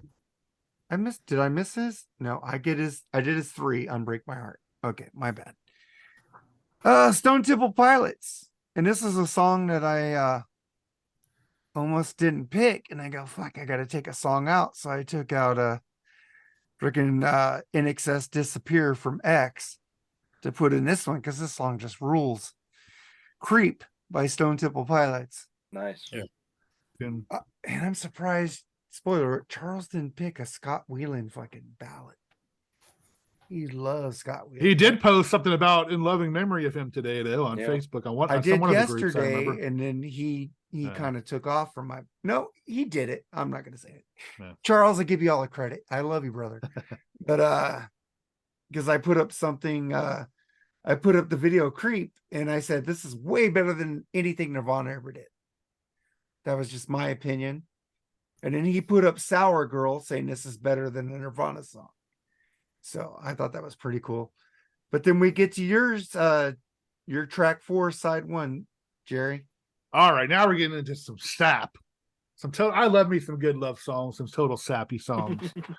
And nothing personifies that from the amazing Robin Hood Prince of Thieves album. Oh no. no. Oh no. Brian Oh, no. Adams, Oh, Everything no. I Do. That was in the 90s? Oh, I no. do it for you. Dude, Oh, you yeah. Let me picked go wash my brain out with Drano. Jerry. What? That is awesome. I forgot. I love that fucking song. That fucking song is one of the most beautiful tunes ever written. What he did from a fucking couple pieces that were actually written orchestra wise and incorporated that into that song is fucking amazing. I love Bryan Adams, but I hate that song. Oh, I love that's why that I wish song. that's why I wish somebody like a Nate or somebody was on tonight. He'd probably agree with me. He likes to sap like I do. So. Also, I love Sap, but I hate love that Snap song. too, but I don't like that song. My next one's gonna be even sappier. But anyway, Jerry, that's my number. That's I true. was You do just like sap. agreeing with you bitch. So you said, you picked "Have You Ever Needed Anybody So Ever Read But a I Song just So Bad?" or agreed whatever with it's you. called. I forgot about that song. I'm just kidding. But anyway, yeah, that's my. Hey, I I love called that you a song, bitch so- and you didn't get mad at me, right? All right, Okay, not sorry. yet. I will afterwards. I'll bitch you out in private. Yeah, I don't fine. air our dirty laundry in public, man. I know we solved that shit, but yeah. Sorry, when I get drunk or high, I like to say the word bitch. Yeah, It's not in the first- I did love that movie, except for Kevin Costner had no fucking English accent whatsoever. But it was still a cool movie, and that was a cool song. Alan Rickman, dude. Oh, Alan Mhm. Rickman. Fucking Alan Alan Rickman's amazing. Incredible. Yep, good. Yep. Alrighty. So Joseph, what's your track 4, side 1? Alrighty. Side 1, track 4. Time to take a visit to the granddaddy of all breakup slip my wrist songs. And that is probably my favorite Pearl Jam song, which is Black. Oh, Fucking fuck me. Freaking song. Picking all these songs that I should have picked. What a freaking It song. is a great song. I That whole know. album fucking is great. Oh yeah, no, that's my favorite Pearl Jam album by far. And this is Mine is Vitology. what a freaking track. And yeah. So when you hear my side 1, track 5, you'll see what a freaking awesome dichotomy I'm gonna do here. Leading from Black into my track 5. But yeah. So yeah, side 1, track 4, Pearl Jam, Black. What's your side 1, track 4, Andy? Track 4 is going to be the one and only George Strait with "I Can Still Make Cheyenne" Awesome. as being my number 4 track. I'd never heard it, so One of the one of the coolest fucking human beings ever born, dude. I know he's a good guy. That's a great song, man. It's about, he tells a story about the lead guy. He's like a rodeo guy, and he keeps going to these rodeos trying to qualify. And so he's calling home and says, "I'm sorry I haven't been home, blah, blah, blah." He says, "Well, I'm coming home." And she says, "Don't bother coming home. There's somebody new, and he sure ain't no rodeo man." You know what And I he found? goes, and he hangs up the phone and just goes off to the next rodeo. You know what I That's found out that badass. what's his name? John Denver wrote that song Annie for his wife, but she still divorced him because she had something she loved and he tore it up with an axe. But she said, I'm done. And she was a psychologist and she divorced his ass, but he still wrote that song Annie for her. I never heard it. And then some girl came into her, that song Annie. You heard my Annie's life. song, haven't you? No, I'm just saying. You I'm fill putting up this my out there for Bushy because I thought that was a senses. cool story. Yeah. How music could save people's lives. I thought that was fucking cool. So we get to Charles's number 4, side 1. I'm Still in Love with You, new edition. He's going like Wow. R&B. Dang, he's getting in deep. I thought I was deep. Fucking Charles. Fucking that's why you're the star, dude. Fucking nay. So I get to my track 4 in side 1. If everybody thinks that I wouldn't pick this band, you're fucking insane. Of course they're gonna pick one of the greatest fucking ballads of all time. Duran Duran. Ordinary World. That's a good fucking song, dude. Good track. That was either that or Come Undone. I love I'll go with both. it. I wouldn't call "Come Undone" really a ballad. No. It is a ballad. That is a fucking Really, ballad. I don't consider Yeah. it. He's talking about That's falling what I apart remember. at the seams. Come on, man. Now that's a good song, Cinderella. Cinderella. But I'm picking Duran Duran, Come Nice. Undone. Then we get to your final track on side 1, track 5, Jerry. One of my favorite guitar riffs, by the way, is that song. So Warren Cucurella from Missing for them. Persons. And Frank Oh, like Zappa. I said, Frank I'm gonna Zappa, go continue. I'm gonna go continue the sap. And when they released this album, they were on their way to making a huge comeback, but their lead singer blew out his hip, and they were kind of I know put what you're on talking hiatus about. for a while. The song was called "When You Love a Woman" by Journey. Oh, fuck. I forgot about that song. Another fucking beautifully written song, Mhm. man. They were about ready to make a huge. They were planning fucking stadium tours. That album was man, number on that one, album. dude. And that shit happened, and then Yeah. they didn't want to wait for him, and they fired him. But man, what a fucking beautiful song that is, man. That's a great Journey can do the ballads, man. They can fucking Oh, do the yeah. ballads. Yeah, they Yes, sure they can. can. Trial by Fire is an underrated album. I Great think. fucking album, dude. Fucking Oh man, great It fucking is album. Really man. is a very good album. All right, man. So we get to you, Joseph. What's your last track Alrighty. inside one? So going from Pearl Jam Black into a song that to this day, and I've witnessed it very recently in concert when this band reunited, a song that just the thought of it can make grown men weep.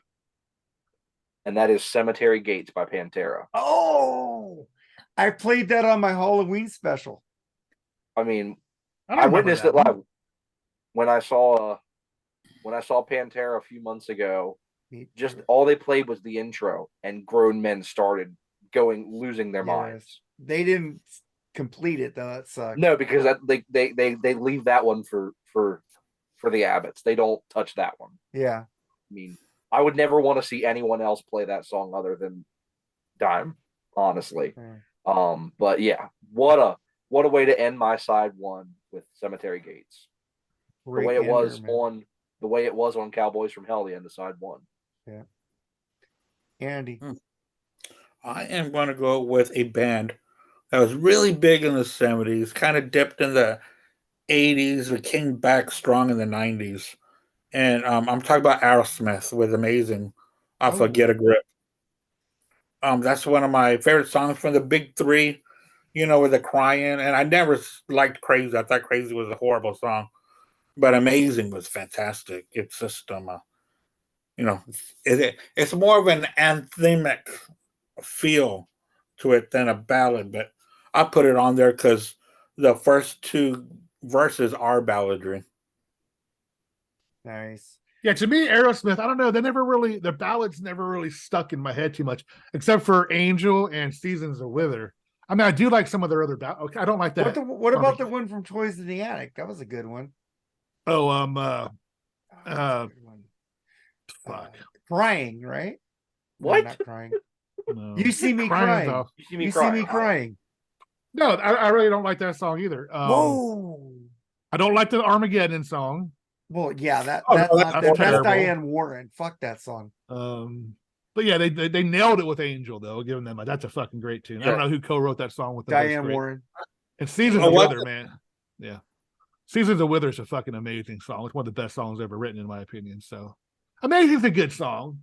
I think they had a few ballads off that album. They had Amazing, Crazy. Didn't they have one more? Crying. On that album. And like you were watching those videos with Alicia Silverstone and his daughter.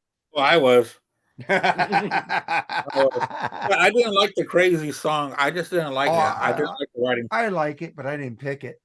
Underage girls on the stripping pole, man. Yeah. And his own daughter. His own daughter. Oh my god. Oh my god. So let's go to Charles. Hey, free labor. Yeah, right. Let's go to Charles's ending song on side one. And I think somebody already picked the Stay by Lisa Loeb. Yeah. Yep, Andy picked that. Andy picked that. So Charles ends his side one with that. And then I'll end my side one with Depeche Mode from the great album Violator. Enjoy the Silence. All I ever wanted, all I ever needed. This weekend I heard Depeche Mode 101. That album rules. Fuck that was at the fucking Rose Bowl, dude. Rose Bowl. I saw Floyd there, dude. I wish I was there for the U2 360 tour. Or live at the Rose Bowl. That would have been awesome. But fucking Depeche Mode, man. They're one of my biggest influences in listening to music since I was a kid. I loved electronic, Duran. Def Leppard got me into metal. I was into Depeche Mode before harder rock, except for the Beatles and Foreigner.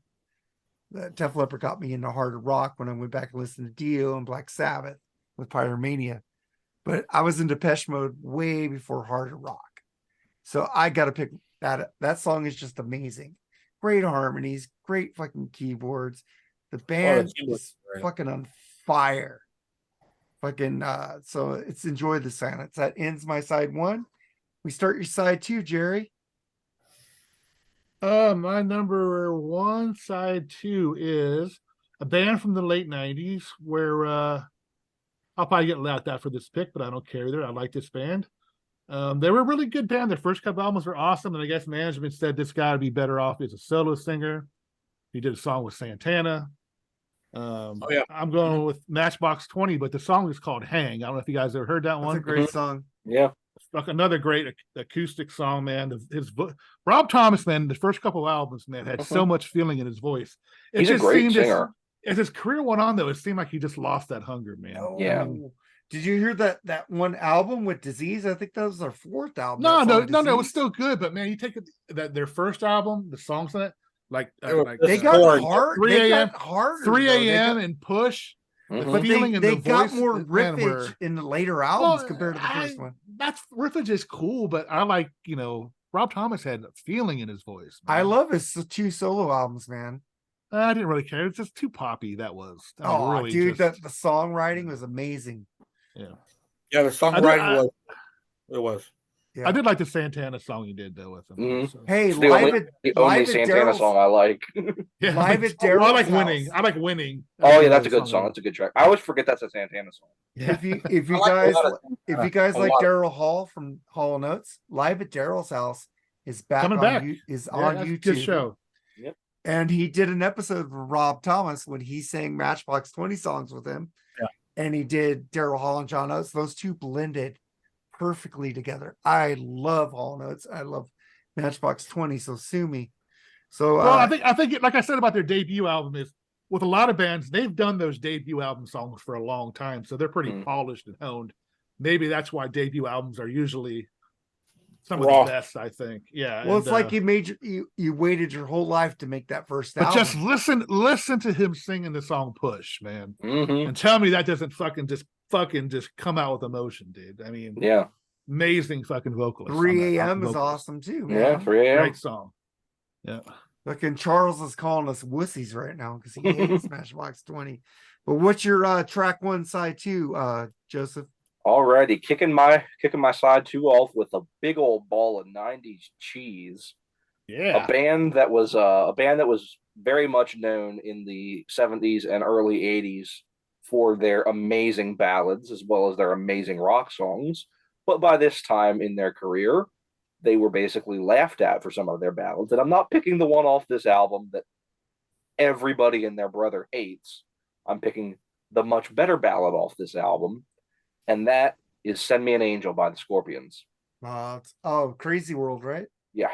I saw that tour, dude, with LA Guns opening. It was amazing. They put out a home video on that tour. It's a really good DVD on that tour. Good. But yeah, no. I'm actually a pretty big fan of Crazy World. I like a lot of that album. But I like a lot of that album too. Besides that album, the last album, Rock Believer, is awesome. Mm-hmm.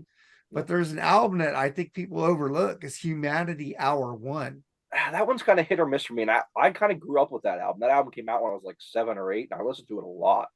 But I'm kind of hit or miss on that one. The one before that, Unbreakable, was really good. Yeah, it was good. But Humanity Hour 1 was just fucking riffs-tastic, though. And a lot of great shit. There's a lot of ballads on that one, though. Yeah, they have a lot of ballads on every album. Yeah, I know. Well, not every album, but that one was a little bit too ballad heavy. Face the Heat sucked. Face the Heat sucked. Eye to Eye sucked. Alien Nation was good. That's the only song I liked up there. Yeah. But no, Send Me an Angel. I love that freaking track. It's a great way to close off that album, but it's how I'm going to open up my side too. Andy. Yeah, speaking of Scorpions, I just found Virgin Killer on vinyl a couple weeks ago. It's a fantastic I hope album. you don't got the naked version. Of course not. Thank you. But what's wrong with that? Wait, hold on. What's the story about that? Because that's a 15-year-old girl. It's the underage. Oh shit! Really? Oh, okay. You didn't know that? I never knew that. No.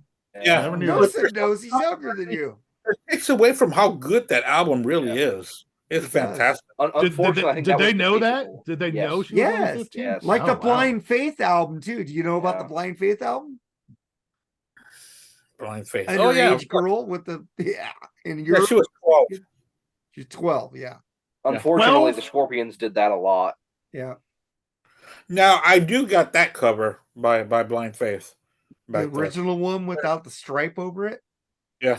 Ooh. Wow. I didn't know that. Not either one of those. Wow. It's Okay. a Well, good you learn album. something new every day, man. That's why I love doing this shit, dude. I do. But All right. is it my turn? I think it's so, your right? turn, dude. All right. Side one, track one. I'm gonna throw a bit of hip hop from Fifth Ward, Texas.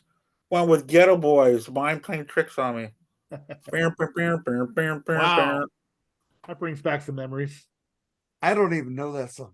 I do. Well, awesome. Maybe I do. If you want to hear a ballad about murder, you go ahead and listen to that song. Hey, did the Beastie Boys ever do a ballad? Hey, ladies. That wasn't a ballad, no. We get to Charles's. We're starting his side two, right? Yeah. So I'm gonna go let me see. I think you'd rather me start it this way. Slide Away Oasis. That's a great song. Think we're talking about that? Did he already pick an Oasis song? No. No. I did. Well, that was you, Joseph. That Okay, was, gotcha. that was Sure Joseph. did. So then my side one is going to start from the great album Bust a Nut by Tesla called Shine Away. Shine away, shine away. One look at you and I could see the light of day. I just love the song. I love the dual leads. It's like a powerish ballad, but it just has so much emotion, and I fucking love Bust a Nut. Yeah, well, that's one of my favorite Tesla albums. Fuck yeah. I bought that the first day it came out. I was fucking babysitting these kids at a nudist colony back in the 90s when this album came out. No, because I wasn't working at this time. Listen, I wasn't working at this time. And my next door neighbor, Rick, he had a friend who had kids, and his wife was out of town, and they did like maintenance work together. So they offered me $50 a day to go fucking watch his kids. So I did. And he said, "Oh, I got a big sack of weed here." At that time. So I earned money to get that Bust a Nut album by watching this guy's kids. And he lived in a trailer in Devore, where where the US Festival was at. So there's a nudist colony right above that in Devore, like a trailer park nudist colony. So I watched his kids for 3 days, made $150, bought that album. I de-seeded all his weed, and he thought I smoked it all. I said, "Dude, that weed was fucking seedy." So, yeah, Shine Away by Tesla. So then we get to your track two, side two, Jerry. This is from a band of another one of those awesome classic rock bands from the 70s. 80s and 90s, I guess. This album actually came out in 1990. Mick Ralphs did not like Brian Howe, but I thought Brian Howe was a great singer. Fuck me. And Bad Companies, If You Needed Somebody. That's a fucking great song, dude. You know how much I love that album. I like the Brian Howe Band Company. A lot of people don't, but there's some good tunes, man. There were on those two albums. 3 albums. They did 3 albums with them, right? Plus the live album. Yeah, I mean, did you see the Holy Water tour? No, he could not sing Paul Rogers songs worth of shit. But, he was okay at it. But did you see the Holy Water tour? No, I did not. I saw it twice with Damn Yankees opening on their first album. Fucking great. I saw them twice because it was so great the first time. I had to see them again. I think the first time was at Universal Amphitheater and in Irvine Meadows Amphitheater. And both those arenas are now gone because of fucking Harry Potter land.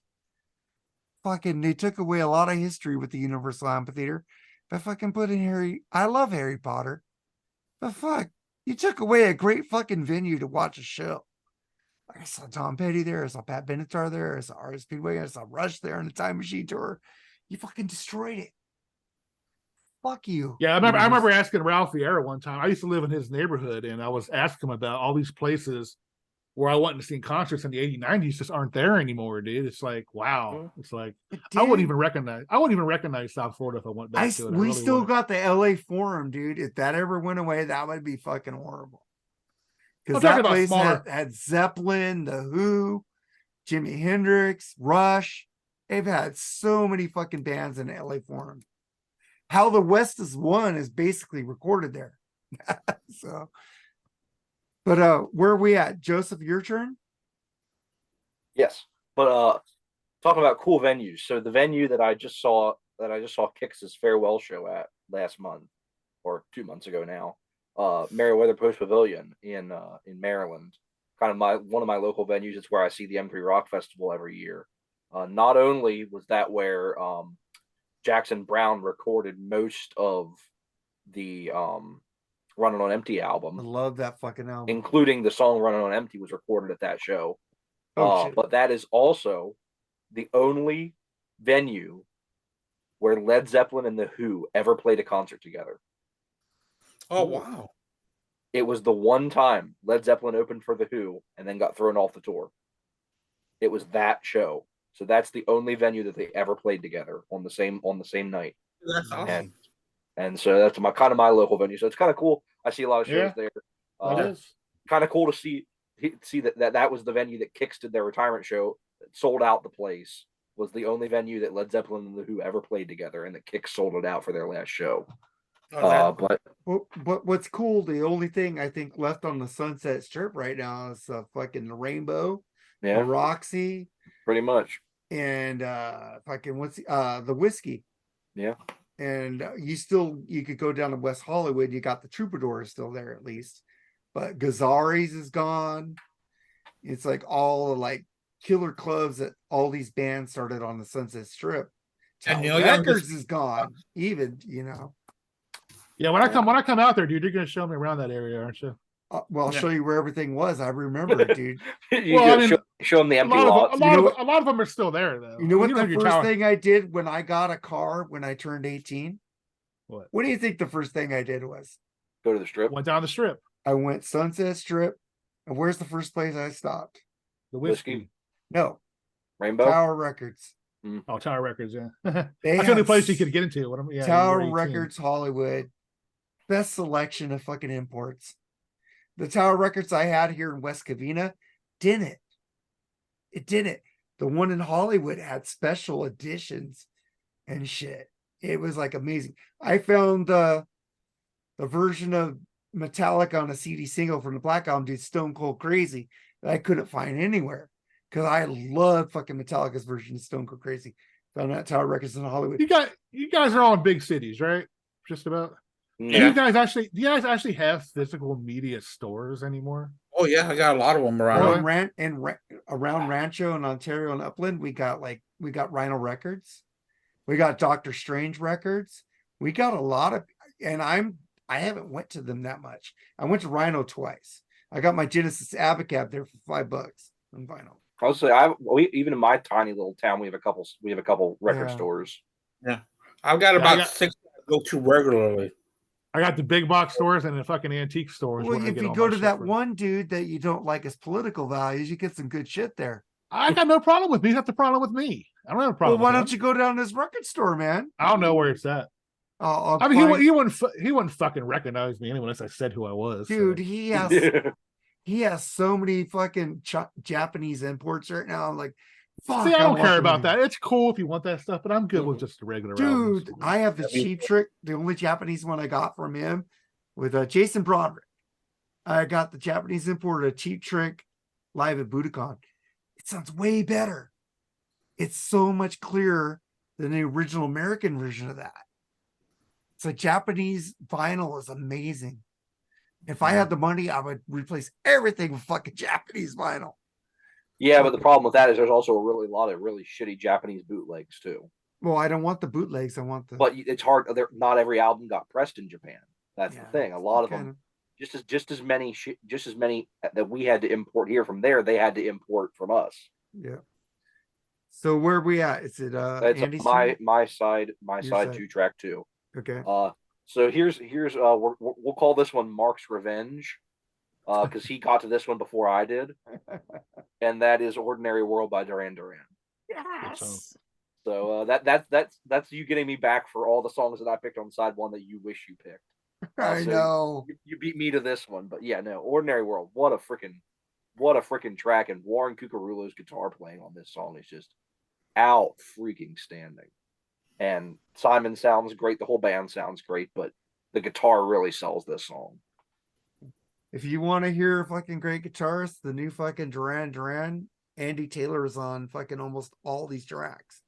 Mm-hmm. So it's like they do a version of Lonely Your Nightmare mixed with Super Freak called Lonely Super Freak. This is her Dance Macabre. It's a good album. You know what's funny, when I first heard that they were on a doing couple that tracks song too, right? Huh? Warren Cucurulo's on a couple tracks too. Oh yeah, right? he is too. Yeah.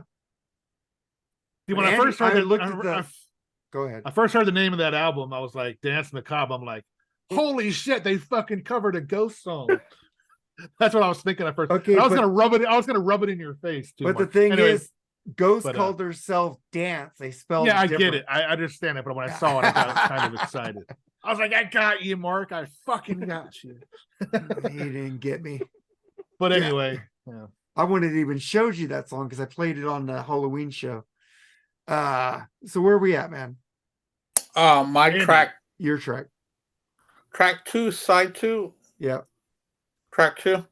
My track 2, I am going to go with the last good Green Day album off of Nimrod. After that, the rest goes to shit. Including American Idiot. That's a horrible album. Idiot. I love that album. I love American Idiot, Joseph. But this was off of Nimrod, one of my favorite Green Day albums. Good Riddance, Time of Your Life. I love that song. Great song. Great song. It's a really good song. I want to get that new box set that came out of Dookie. Mm-hmm. Yeah, the 30th anniversary. The 30th anniversary. I've streamed it and it's freaking awesome. The live tracks, the demos. I mean, they really give you a lot on this too. So I'm looking forward to getting that. But yeah, I'm going to go with Green Day, Good Riddance, Time of Your Life. Did you wake them up with September End? I like that song. That's the only Green Day song I really like. I do like that song. But that Good Riddance, I liked it when they also used it on Seinfeld in one of the last episodes when they were doing the recap and they were saying goodbye. I hate recap episodes. God. Oh, I love recap episodes. Oh, I hate it. Friends has about 10 of them.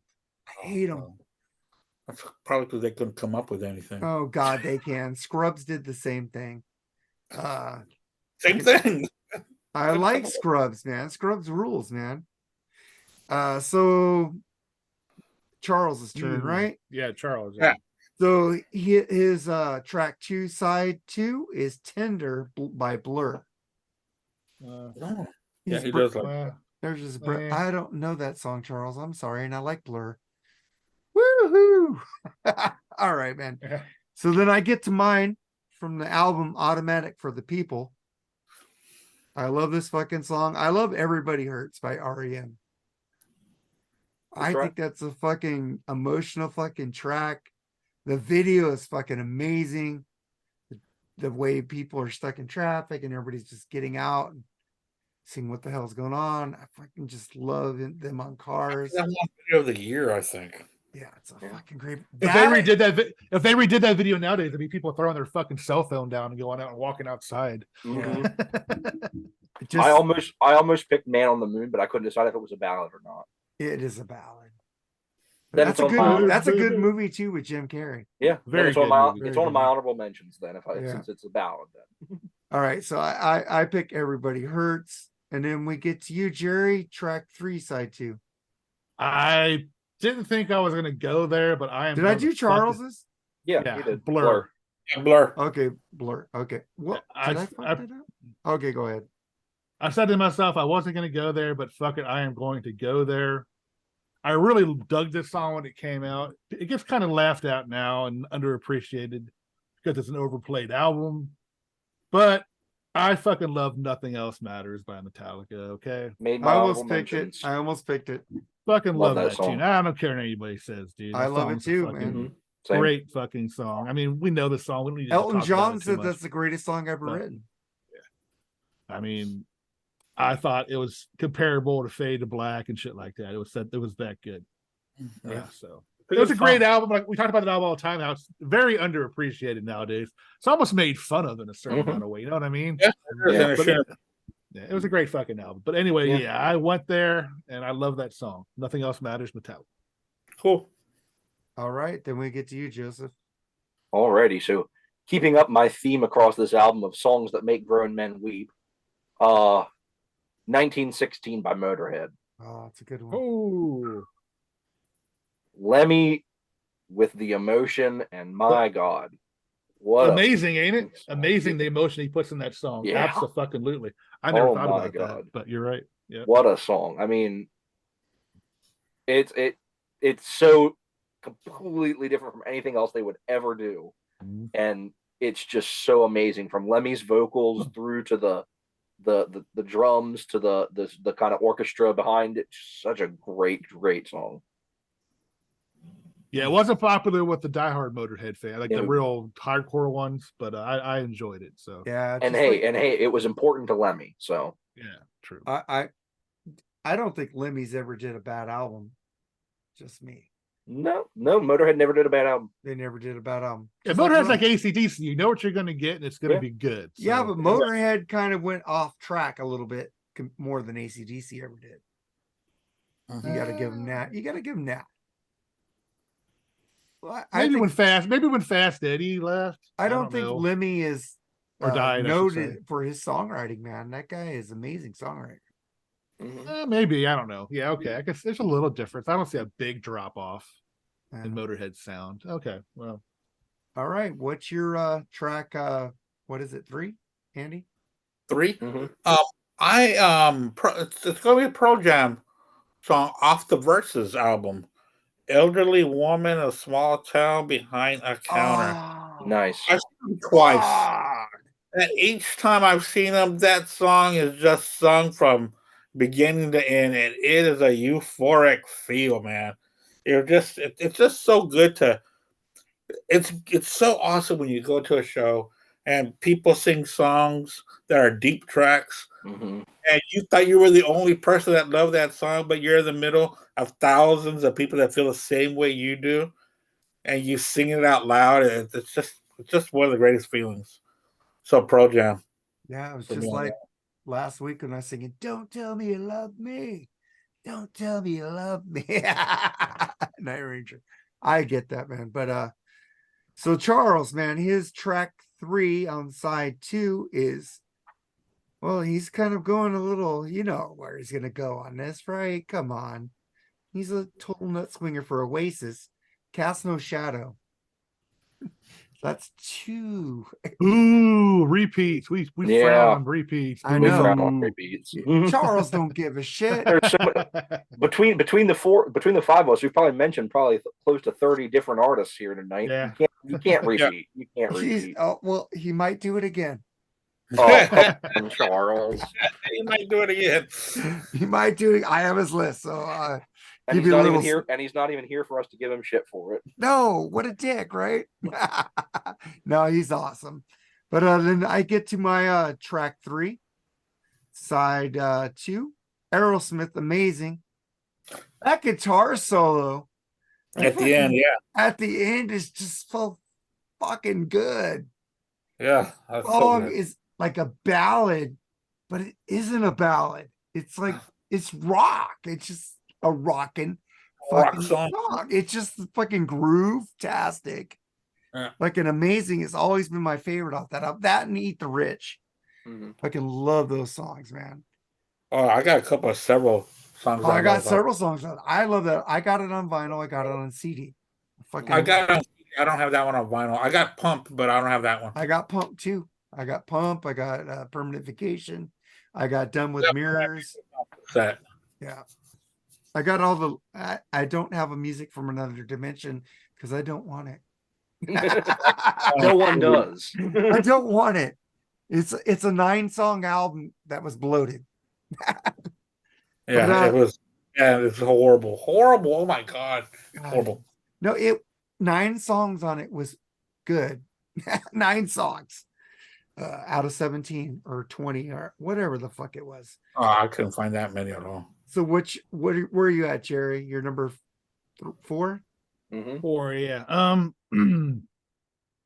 This is from a band that's actually been around since the 60s, but in my opinion, did not hit their stride into the 80s when a certain guitarist from South Africa joined them. No, you but bastard. But this song came out in 1991. Actually, it wasn't in that 80th. But I'm going with Yes with "Lift Me Up" off the Union album. I think Trevor Rabin was one of the most amazing guitar players ever. His new solo album is fucking awesome. Rio, but amazing. I fucking love "Lift Me Up." That's a great song. It was kind of an interest.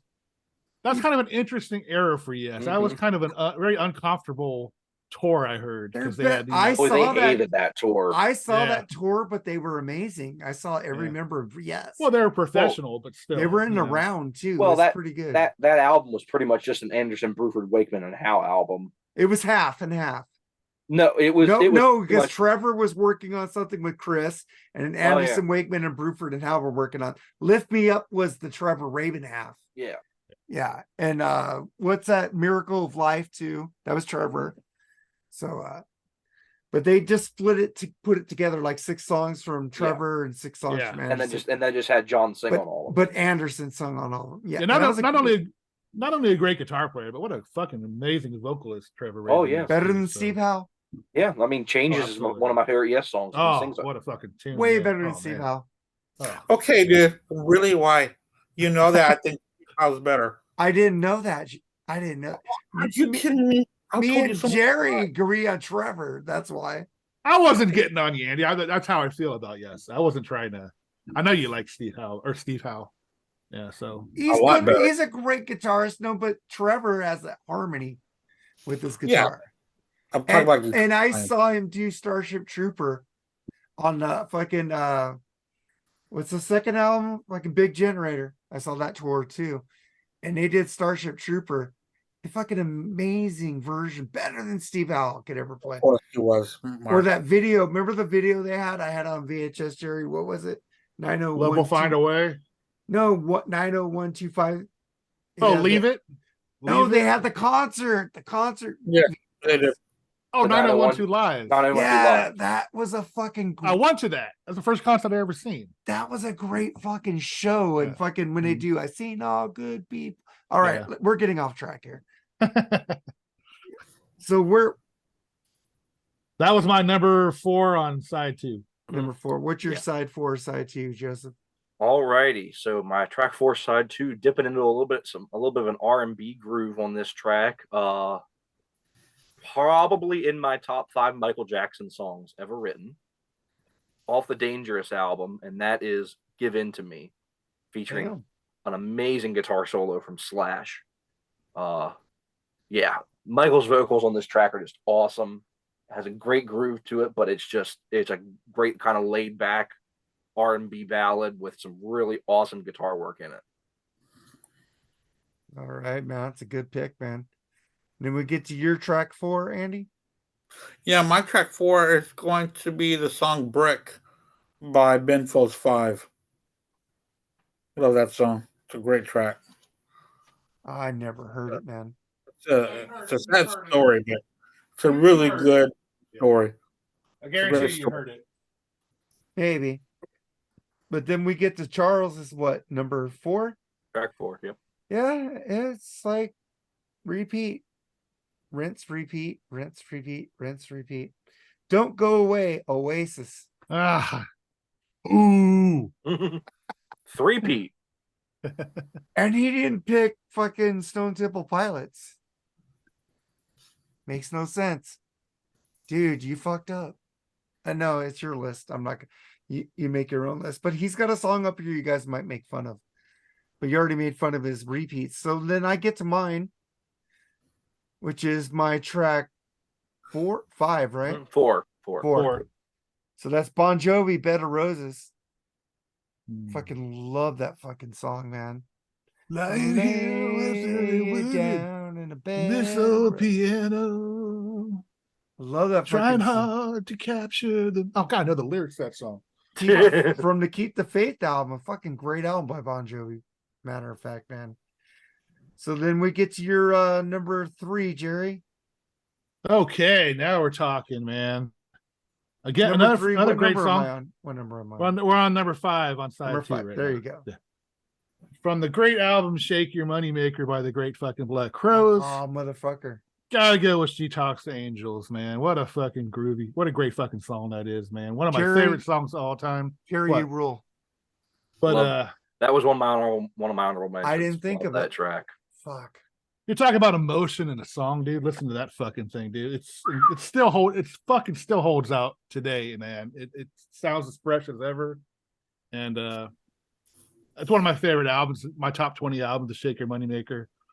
So that had to be in my list somewhere. It was either that or "Seeing Things," but I figured "She Talks to Angels" was a little more popular, so I took it. I could have picked something off of fucking Southern Harmony. God. Yeah.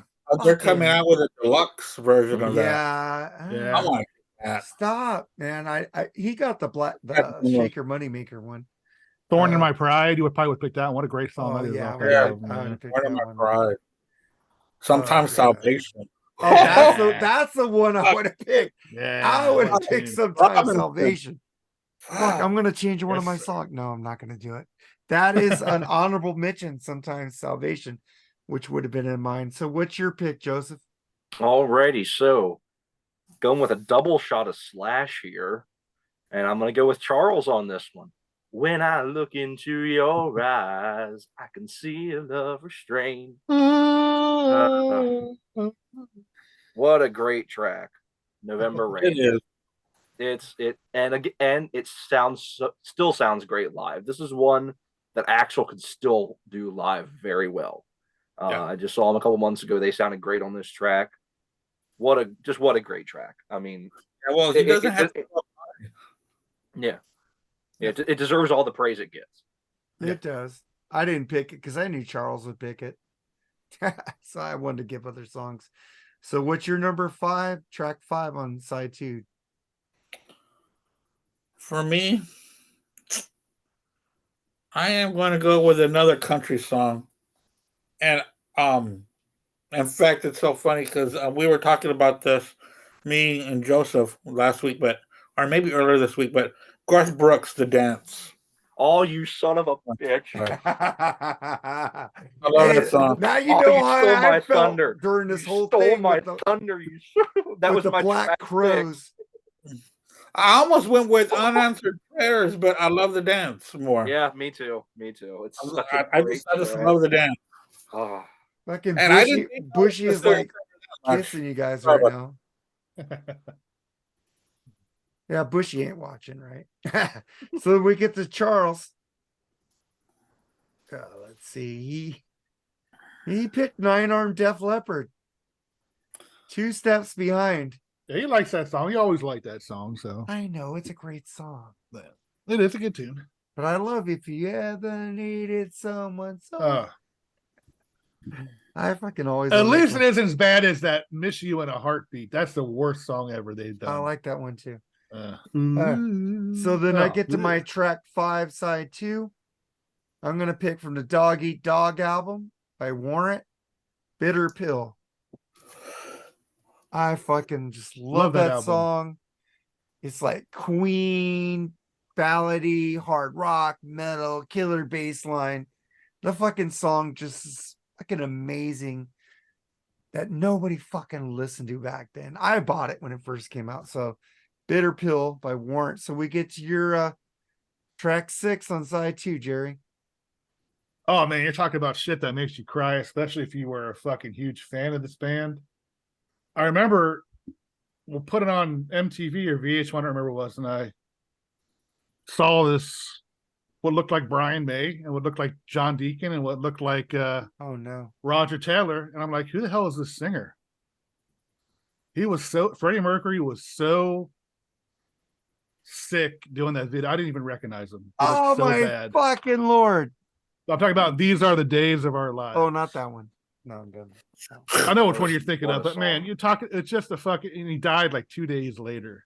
I'm And talking about "The Show Must Go On." Yeah, Brian May was in. He wasn't actually in with those 3 recording that video. His stuff was actually filmed later.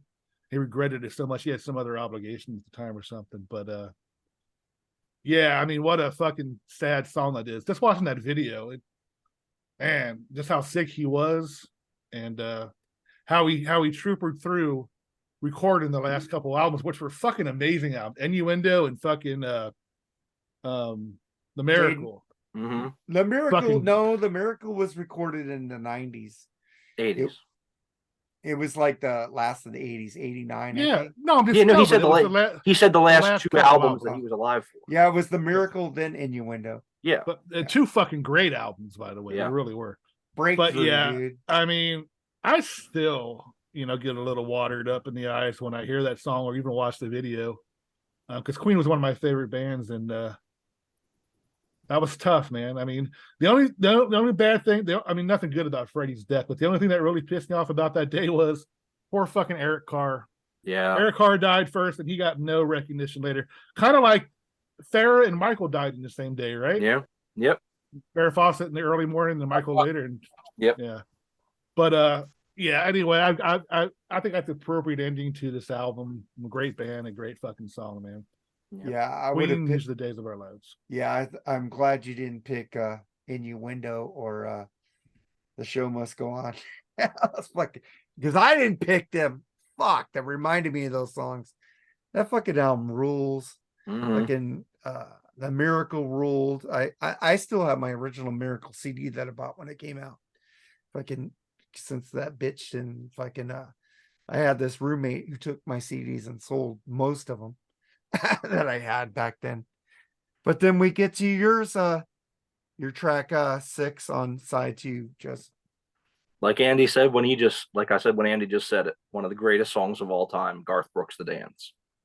What a freaking amazing song. I mean, it's a very powerful song, and it's there's not a lot of country artists that I love, but Garth Brooks is one of them, and this song is a huge reason why, because it really, really got me into him, and it's an amazing track.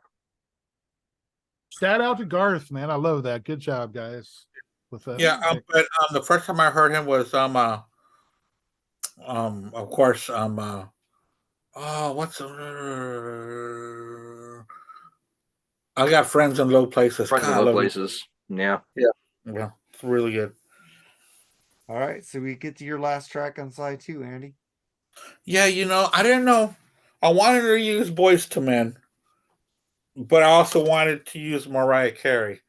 Hey, so I'll use Duet, and which is one fine, One perfect day. One One day. Sweet Day. One Sweet Day. Yeah. That's a really good song. I'm a big fan of Mariah Carey. I think she's so talented. And her albums are really good. And she respects a lot of. I mean, she deserves a lot of respect. I think she's only behind the Beatles, or maybe she even surpassed the Beatles I for think she most did. number 1 hits. Well, I think Taylor Swift's gonna surpass everybody on that shit. I think so too. God, I remember seeing Mariah Carey on that debut album, man. I was in love, dude. Remember I that song Someday? beautiful, man. Someday. Yeah, someday with them things. Dude, my friend at In-N-Out Burger, this girl I used to give rides to work, Patty, she bought me that CD for my birthday because she knew I loved her tits. Yeah, I think it was the Vision of Love video. She was wearing these tight jeans. Yes, because I told her at and this work. black sweater. I mean, She asked me if I liked Mariah Carey, and I said, yeah, her tits are awesome. She goes, cool. People would get offended back then in the 80s. So she bought me that CD. She bought me that CD for my birthday. And I go, because I gave her rides to work. But she was cool, man.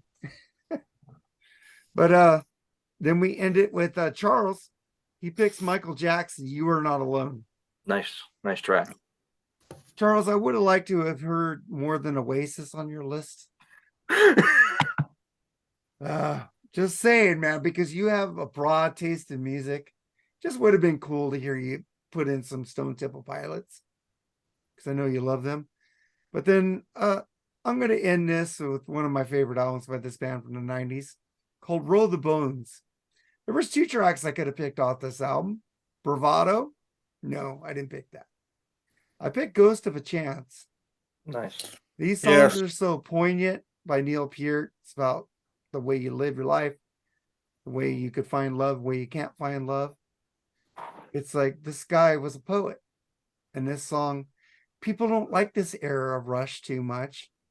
I think you guys are fucking nuts. I love the keyboard era. I love every era of Rush. I just don't like Tai Shan. So, I'm not huge on that album, but Ghost of a Chance is a great track. Yeah, it Ghost is. of a Track. Leave That Thing Alone, a fucking Mhm. instrumental on Yep. it. Fucking great too. Bravado is good as well. Yeah, Bravado is fucking great. I love Roll the Bones with the little Neil Peart rap. I love that song. Fucking great. You know, he's on a mission about it, you know, on the highway out of yesterday. What tomorrow? Like Hey, lovers and heroes. I might not. Dreamline fucking Dreamline. Yep. rules. Yep. Dream- I might not love every Rush era, but I have every single album they ever put out. So, Because you're smart. and this is one hell of a great box set. This one right here. I don't I need got that. that one. I have I it got all. that one. Yeah. But I That's a have all great their box albums, set. all the remasters, everything they put out, man. Yeah, because I remember we were doing a Rush episode and I said I don't like anything past Presto. So I went out and bought that one and listened to all those albums Presto's on that one too, but Yeah, it's Presto through Snakes Presto and on Arrows. up. Yeah. Yeah. Yeah. The only one that's Yeah. not on here is Clockwork Angels because it came out after this. Yeah. But yeah, there's some decent albums. I don't think they're complete albums as their earlier ones, but there's some good songs off them. So No. Counterparts is amazing. God, fucking Power Windows rules, man. Power Windows is awesome. No, Manhattan Project, Marathon, Mystic Rhythms. I'll Big talk about Money. post Presto, man. But I think Power Windows is hit and miss. The only one that I really don't like is Test for Echo. Not Test for Echo. Test for not Test Echo. for not Test for Echo. God, Roll what? the Bones. No, the Tai Chen. What's that on? Oh, you don't like Hold Your Fire? Oh God, I hate that album. That fucking the Mission. Fucking But I still own it. I Times- still own it. Time Stand Still, Force 10. That album is kind of their worst album because Tai Shan is the only song I don't like by them. But I love that album. Me and my wife had our first dance to Time Stand Still. That's a fucking great fucking album. Spirits Fly on Dangerous Missions. Hold Your Fire, keep it burning bright. Hold to the flame ignites.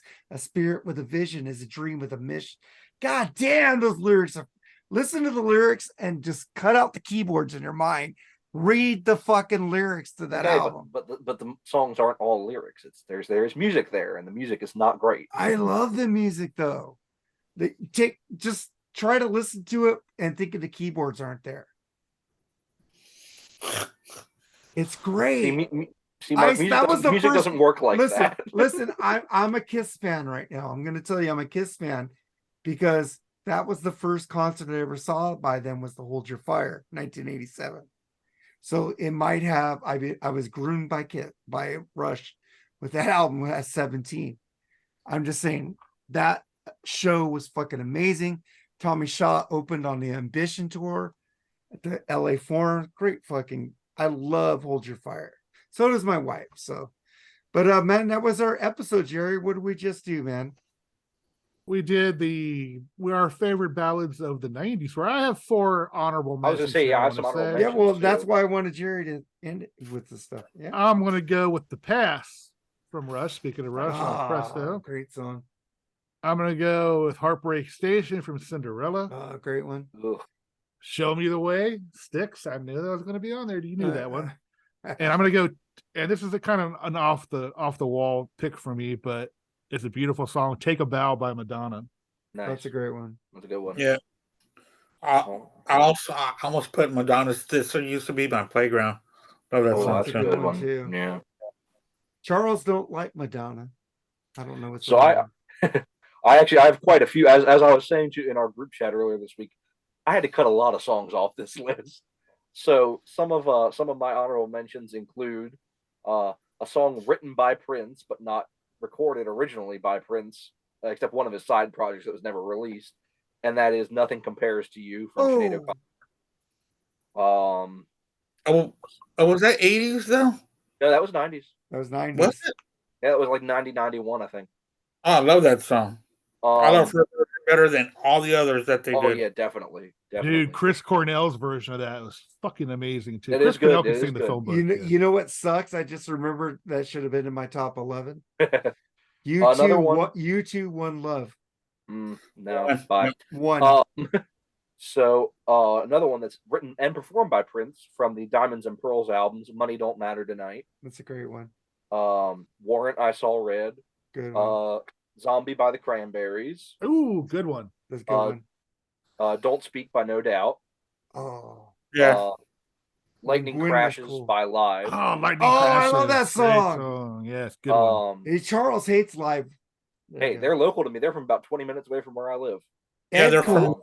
They're from Ed, York. what's his name? Ed Kowalski has some great solo albums, man. One that I'll definitely get made fun of for, Glycerine by Bush. No, I like that song. One that I'll definitely get made for by one particular person, Silent Lucidity from Queensryche. You know that is my also too. So there you go, Eric. Yep, there you go, Eric. Silent Lucidity.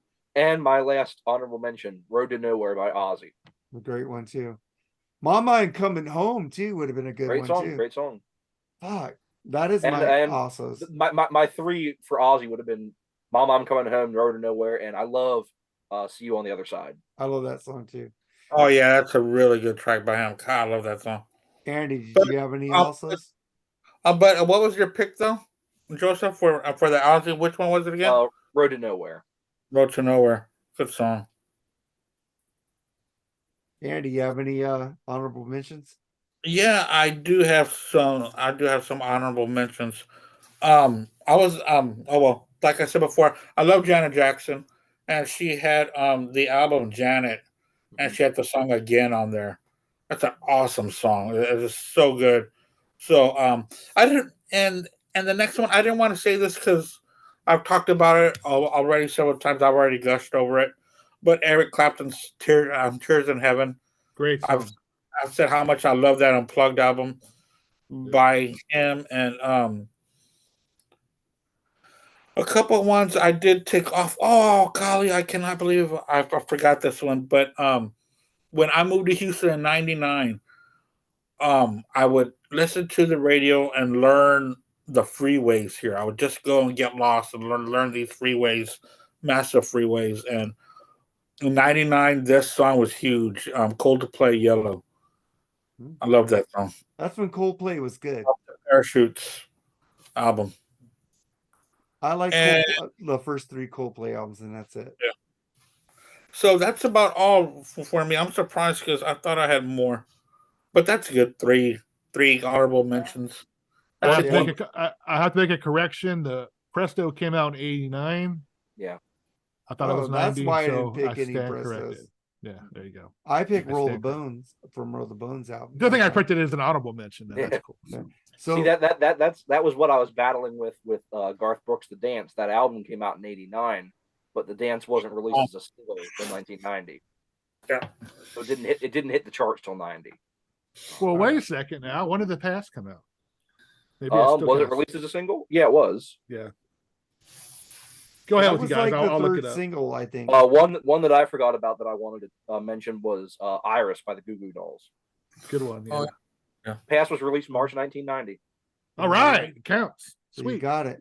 I was going by album years, fuckers. I was too. But I could have picked I could have picked Giant See You in My Dreams. My mom loves that song. I hate that fucking song. I love that song, and It Takes Two off that album, Last of the Runaways. So, but I know where Dan Huff's office is, man. We can go to it next time we're here. See if we can break in and say hi. I want to get there again. So then I got a couple. I just have In Excess, Disappear from X. You know, I love Michael Hutchins. I love In Excess. And Fell on Black Days, man. You guys already said a lot of songs I would have picked. Joseph especially. And he said one. You said Yes. I could have said Real Love by Yes from the album Talk, which is my favorite Yes album with Trevor. I think that album is just amazing and underrated. They had a bad record company that didn't promote it. Can't find it anywhere. I have it on vinyl. I told you when to get it when it was $25. Not anymore. Yeah, it's like $100 now. But Jerry, man, take us out, man. Thank everybody. Again, Another great fucking show. I wish Al could have been here. I hope he gets better. Yeah. And he will be joining us next week. I guess I can say what we're doing next week. We're going to do a one and done with Pink Floyd's discography, the best songs off each album. I understand it's a chore if you're not a huge Floyd fan, so I understand what Joseph said. But you're not doing Endless River. Yeah, we're not doing Endless River. I understand if you're not a huge Floyd fan, it's a chore to listen to all those albums, so I get it. But yeah, looking forward to that. It's going to be fun. I don't think we ever did a Pink Floyd show or anything related to Pink Floyd, have we? No. I know we did one with Andy. Yeah, we did the Andy's Division show. Bell versus Momentary. No. What was that one we did when Nate came in? Nate came in halfway through. Oh, we were That doing was the a BS Division show. Bell. Yeah. Yeah. Okay. We did do one. Okay. But I'm not going to give away the one song I liked. I'll definitely. We also ranked their albums as well. That's the one we did on your show. Yeah, that was fun. I'll definitely be checking it out, so that way it kind of gives me an idea of what songs to really check out from all those albums that I don't know. Like I said, if you want to, freestyle it, change your mind. Don't you like psychedelic music, Joseph? Not a ton of it. My Pink Floyd is metal through the wall. That's like a lot of people love those albums. Yeah. Those are the albums that I know front to back that I really, really get. I don't like the Crazy Diamond dude. I love Sid Barrett stuff. I love Sid Barrett. Yeah, I'm not really big on like the pre-metal stuff or the post-wall stuff too much. You may be hearing a Sid Barrett episode on our new podcast coming up too. There you go. Hey, you know what? There's certainly a lot to talk about there. Yeah, Animals is a great album, man. But yeah, we have. I'm excited for the format of your guys' new show. I think that could really lend itself to a lot of really cool stuff. Yeah, I think so too. Yeah, just a matter going, stop lagging. Kate's a busy girl, man. It's hard to get off there, but we need her because she is the best person I know as far as research. So I think it's what you guys said. You guys said Brad Delp. You were talking. Yeah, about, Brad. Right? We did a Brad Delp episode, but we're going to redo it. There's some parts on it that were kind of sketchy, so we're going to redo that one. We're going to hopefully cram 2 in one day if possible. No, in case you guys can't get to the third episode. Well, no, get them recorded. Staggered. At least, but I'm saying like we do. We're 7 episodes ahead on Freeform right now.